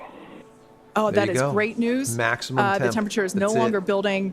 But I was saying, we have a little bit of It's indication there. We cooling. can see that streaking occurring, that Plasma occurs is still and tells pouring us off, that this but is it's indeed cooling. That means it got a past true the view. heart- So the once hottest again, we point. are looking basically Getting through past the hottest plasma point, that is that's it. building That's up perfect. around the exterior of the ship. And I still cannot get over that we are getting a live view of re-entry right now, live on your screen. Again, we've said this over and over, but all thanks to Starlink. We are able to use Starlink in space, which we're getting this incredible data And not only Was that a just paid the- promotion the for data from Starlink? the sensors, Thank but you to getting Starlink. We are live getting these imagery beautiful of what images. is Starlink actually is the happening, best. which is Starlink great, works from which we've never space. been We're able using to do, Starlink. By the way, did live we let you before. know that we're Right. using Starlink? Now, just a quick. If you want Starlink, you go to future SpaceX.com and outlook order here. it. So in about, let's see, at T plus about 1 hour and 2 minutes, we should hear a call out for entry transonic. That means that the ship is going near the speed of sound. And then about a minute after that, we'll hear another call out saying entry subsonic, meaning that the ship is going below the speed of sound. So Yeah, these are Bear. all continued Starlink. Bear says indications Starlink that, costs the too much. Yeah, atmosphere, Starlink right, is as the ship $599 comes for back down, Starlink, is and then the you have to pay thermal density of $120 the per month. atmosphere, and that So it is atmosphere definitely going not to cheap. push I think against it the will get vehicle, cheaper and as they those get more and shields more are protecting satellites the up and vehicle more during people this on high board. speed period. I'm thinking maybe about 4 million people on board by the end of this year. Right now it's like 3.1, 3.2 million that they have obtained in the Okay, last, Jesse, we're starting to see as what, the atmosphere 2 gets years? denser, you're starting to see a few more particles make an appearance in the plasma there. You can see you're looking down at the aft end of the ship in the top left, and you're seeing essentially the flame build up as we go through reentry. You've been hearing the call-outs. They're tracking things like temperatures in the nose cone, and those were right where we modeled them to be, which is really cool to see and to see Wow. in real time. But we're coming up. We're at about 67 kilometers in altitude. Our last signal with the ship on Flight 3 was at 65, so we should be making it past that point shortly. Obviously, as you guys pointed out, we're in a much better control this time as we re-entered in the right attitude, and our flaps have been steering the way so far. Once we get through transonic, that's when you've got essentially Raptor landing bird. different areas around the vehicle where the air is either moving faster or slower than the speed of sound. We'll eventually get to subsonic, which we have some experience with. We Just did in look our at the suborbital flames campaign. and Start of stuff. Raptor And chill. then Starship will landing bird. eventually So they said they started get after down chill to on those its Raptors, terminal velocity. Raptor as engines. it's floating down to the water. That's just about 200 miles an hour or so. We are hearing that we're starting to chill some of the engines, as we are, if we make it all the way down to the water, still going to attempt a landing burn, but still a ways to go. We're at about 64 kilometers in altitude right now. We made it through what's expected to be the peak heating, but now we're going to start encountering increased pressures as the atmosphere gets thicker and thicker. So we're at 63 kilometers, so we've already made it farther than we did on our last flight when that last signal was coming at 65 kilometers. So again, what we're really looking at here is the performance of the heat shield, of the flaps, of the seals in the flaps. look at There's that. just a Look whole at bunch that of different image. areas Oh that my we're keeping a God. really close eye on as we That looks re-enter. like sparks and pieces and yeah. So yeah, I don't like that. Starship remains on a good entry trajectory. That is And looking like we're still on a good trajectory. If you're seeing little camera moves, that's the flap moving as it continues to maintain the attitude of the vehicle as it re-enters. And I mean, not just camera Yes. views, but we've got sensors Yes. inside Bear the says ship. green We've is got those copper. sensors down at the very aft end of the vehicle, where we pointed out we had some intentionally missing tiles, where we've got some sensors looking at just how hot it's getting around there. We intentionally put those in essentially the least critical part of the heat shield, where if you had any kind of a breach, it wouldn't be great for reusability, but wouldn't be critical for actual making it through the reentry into the landing. guys. If you're new here, say hello in the chat so I could recognize you. Also, if you haven't given the video a thumbs up, do so. If you're not subscribed, consider subscribing. I appreciate everyone being here. This has been quite an event. Obviously, the culmination of a lot of hard work for these folks. And we're sitting at 58 kilometers off the water, and the speeds are starting to slow down. But we can see a lot of chunks flying through. We can see a lot going on there. That is a bit. That is a bit. So hopefully all stays together. Keep an eye on our speed. The speed is dropping. We're hitting the thicker part of the atmosphere now. The speed's going to start dropping precipitously. Yep. We're going to start getting to transonic pretty soon, and then after that we'll get into subsonic, where we're moving less than the speed of sound. But wow, what a light show so far. Vernon, thank you for being here. Mick, thank you. Raymond, thank you. Reckoning, thank you. We got Mick, Golden Retriever, just kind of going back. To come down. Wendy says that she pays $120 for Starlink. My best local internet was $90. Yeah, it's a big difference in speed, right? 20 megabits compared to Starlink is like 300. Cameras around the vehicle to just look at the different areas. What's going on there? Oh no! Looks like we got the flap starting to come apart a little. Oh crap! Look at that. Yeah, Guys. it does appear that we have a little bit of burn through there. We can see What do you mean burn pieces through? of the vehicle flying off. What a show it has been. It's been like watching no. Interstellar or something. This is wild to see this. But So- the ship is still coming down, which is incredible to see. How far can it go? That is the question. Keep your Can eye it on the make it, altitude in though? the bottom right-hand corner. There's We're at chunks 54 on the kilometers camera. right now. Now, ultimately, the data is the payload today. We've been saying it multiple times. They keep saying that, but it's not going to make it to the ground if that flap Reviewing fails. this data live, learning where the hot spots are. As you can see, there's an obvious hot spot there with the flap, and learning how we can improve this design. The goal was to get as far through We can't this see high, anymore because the this camera is like high-heat full of re-entry debris. as possible. Ideally, we'd love to make it all the way down and perform that landing burn and flip maneuver, but we may not get that far today. We will see. Again, this is a test. And So we guys, are if gathering that as flap much does data as rip possible. off, okay, There's more that's going to data. cause a serious issue as far as guidance. Let's just keep watching telemetry and see if the vehicle rolls, or if it stays in this position, or if it starts rolling. Because if it starts rolling because that ripped off, because we can't see that flap anymore, Camera lens just cracked. they're probably going to have to detonate the vehicle. But we'll see. But that's to be expected on a test flight. We are still learning how to improve the ship for total survival and recovery. 3.4 million of the people high-heat re-entry. watching. We're at I'm 48 honestly impressed that we're kilometers still from getting this landing, live view and we're down despite to how much debris is coming off of this 11,000 flap right now. kilometers per minute speed. The fact that we've got it is good news. Now that's not good. And I may have jinxed it. I Oh no! apologize.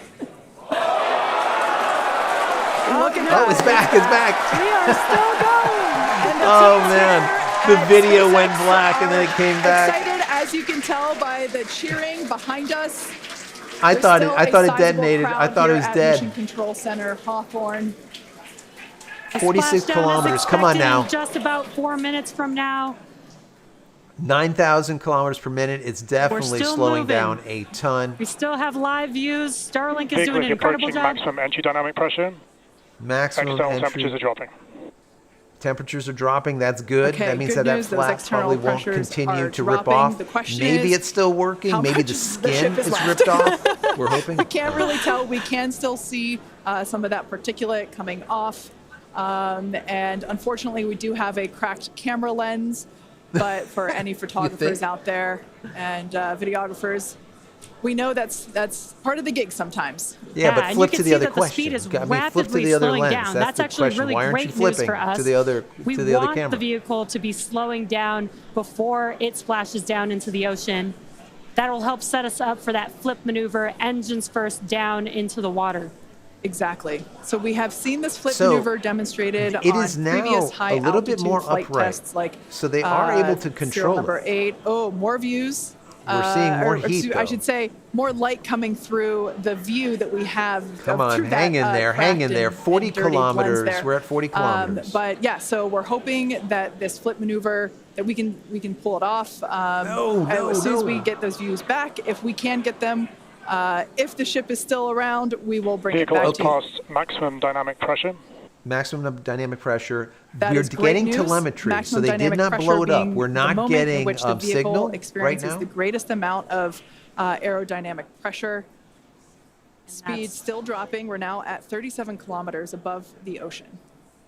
37 kilometers to the ocean, Just like but Flight 3, we're we are at targeting a speed of splashdown in the water in the 4,700 Indian kilometers Ocean. per minute.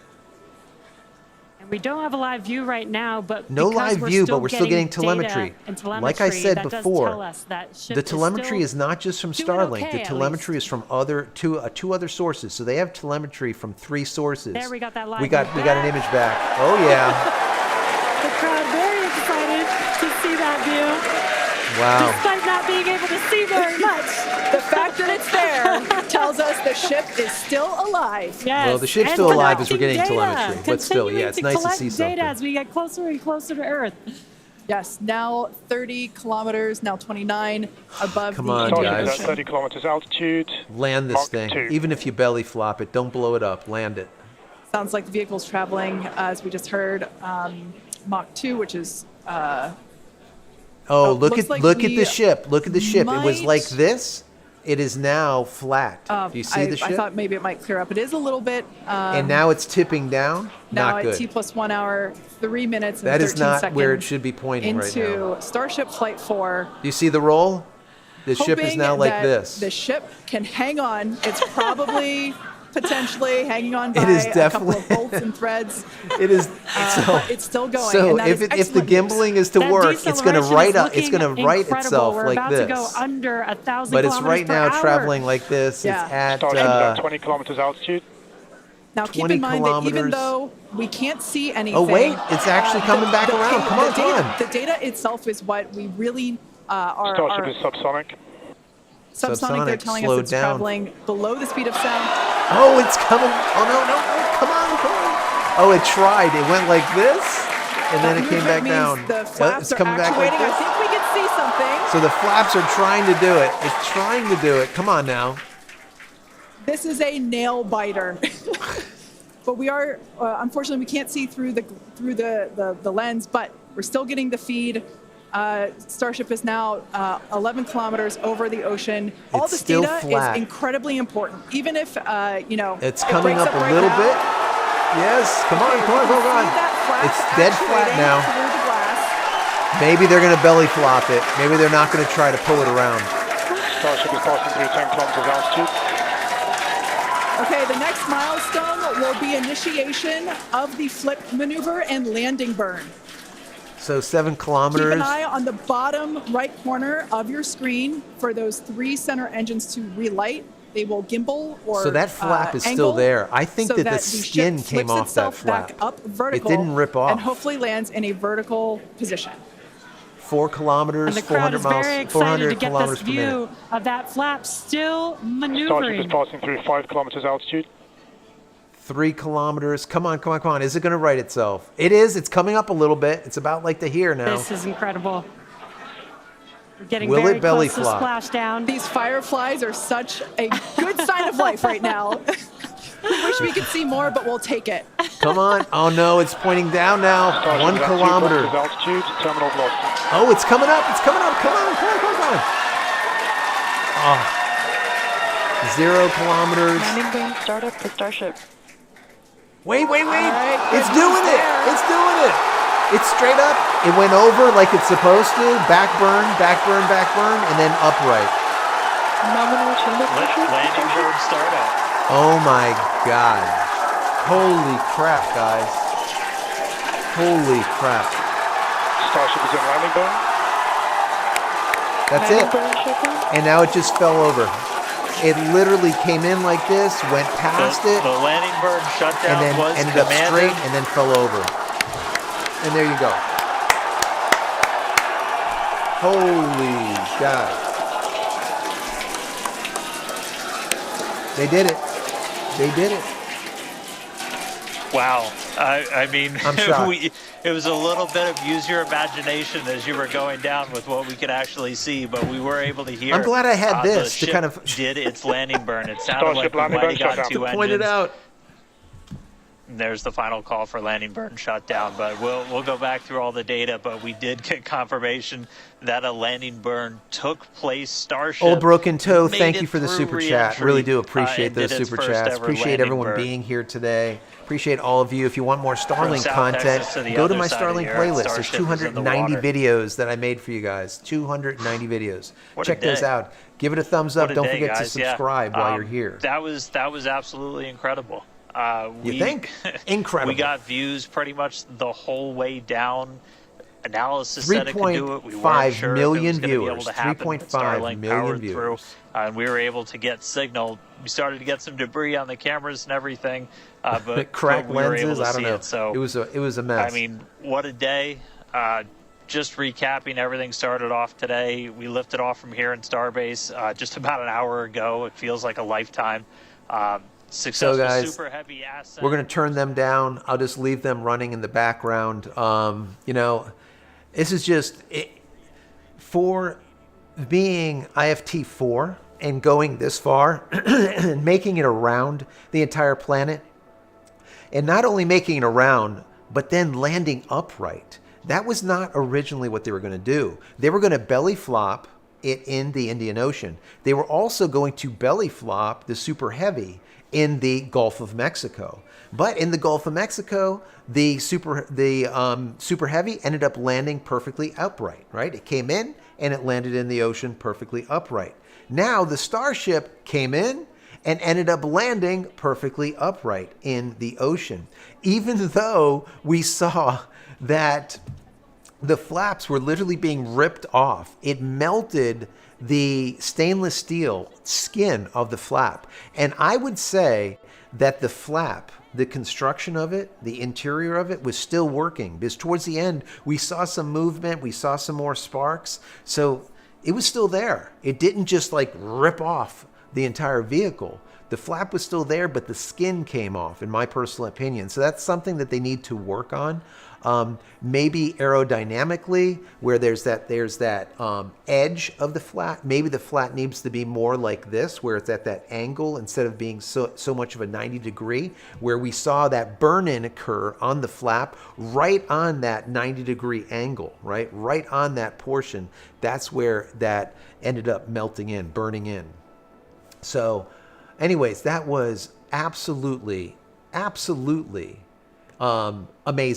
All right. I don't know what else to say. Just absolutely amazing.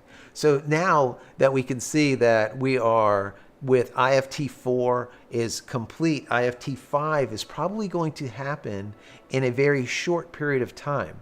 Because remember, in the launch license that they received from the FAA, it said basically we are going to allow you to launch as long as what transpired doesn't, let's say, harm anyone. Doesn't harm anyone on the planet, on the ground, and it actually, even if it blows up, we're still not going to hinder you from going on to the next one. We will still do the investigation to find out why it blew up, but we're not going to stop you from going into an IFT-5.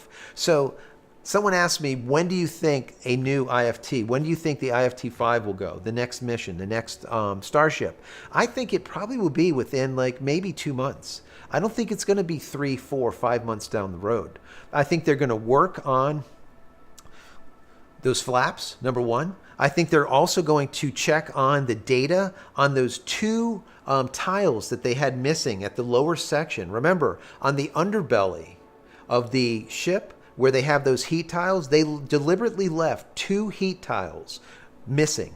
And they put sensors in those locations to find out how much heat is being produced, how much heat is being, let's say, moved into the vehicle, into the stainless of the vehicle, so that they can now figure out if the tiles are too thick, if the tiles are too thin. Can they reduce the weight on the tiles? Do they need more of them? How many tiles got ripped off? They're not going to be able to find out the tiles missing because it's now going to be under the ocean. That's going to be the end of it. I don't think they're going to recover it. If that's the case, they're going to really need to come up with all of the other information from heating and whatnot to see if they can change those tiles. Also, they're going to have to reiterate or iterate on the flap. I think that flap, that 90 degree portion of the flap, was a problem. I think they need to make it more streamlined so the heat buildup, that burn-in, doesn't happen right on that flat portion of the flap. But luckily, we saw that the flap didn't rip off. It stayed on. That is big. That is major. That is a big thing. So I think moving forward, I think we will see IFT-5 happen within a couple of months. It won't be that far down the road, because they already have vehicles that are ready to go. It's not like they now have to build another one. You know, unlike other companies, we won't get into all the other ones out there that do not have vehicles to go, they have a lot that can be launched. I think they have like 2, 3, 4 or more that can be launched at any given time. So they're ready to go. Now they just need to get, once again, the approval. They need to do their iterations, make any kind of changes. They're going to look at all of the data, go through all of the analysis. They're going to take a look at the chopsticks, or the salad tongs as I call them. Did they work? Supposedly when the vehicle launched, they were going to close those salad tongs or the chopsticks to see if those actuators were working. That's something they were going to test. They'll probably also add more cameras going forward. So if a camera goes bad, that's okay. There was a problem with this camera, switch to another one. The same thing with the camera system. Most likely they had a system go bad, they had a backup, and that's why we were able to get the camera, the view, after the fact. Telemetry is not really that big of a problem, because once again, telemetry is not through SpaceX Starlink only or solely. Telemetry is also through 2 other or 3 other sources. So we don't have to worry about that. Anyways, guys, this was by far amazing. It was a nail biter towards the end, especially when we saw the flaps look like they were going to, that one flap rip off, but it didn't. And we now know that the gimbaling Raptor engines at the bottom of the unit, those Raptor engines that do the gimbaling for the maneuvering, they all lit. So everything was nominal. I mean, this was quite an amazing launch. So anyways, guys, you know, I want to thank everyone for all the super chats. I want to thank everyone for those free memberships that were given. I want to thank everyone for being here. If you are new, thank you. Subscribe, hang out with me. I do videos on SpaceX Starlink, on tech, on video, cameras, all kinds of photography and whatnot over the course of the week. Usually about 3 videos per week, sometimes 4 videos a week. And then on Fridays at 8:30 p.m. Eastern Standard Time, JC Live. We call it Free Speech Friday. I sit here with my wife, so you don't have to look at this ugly mug all the time, and we kind of go back and forth, and we answer your questions about space, about tech, about news, about anything. And it is free speech. That's free speech. I say we basically say whatever we want to say. So there might be a little bit of cursing here and there, so maybe not for the kids. Anyways, thank you so much for being here. Many blessings to each and every one of you. Thank you, thank you, thank you. We will see you on the next one. Take care, guys.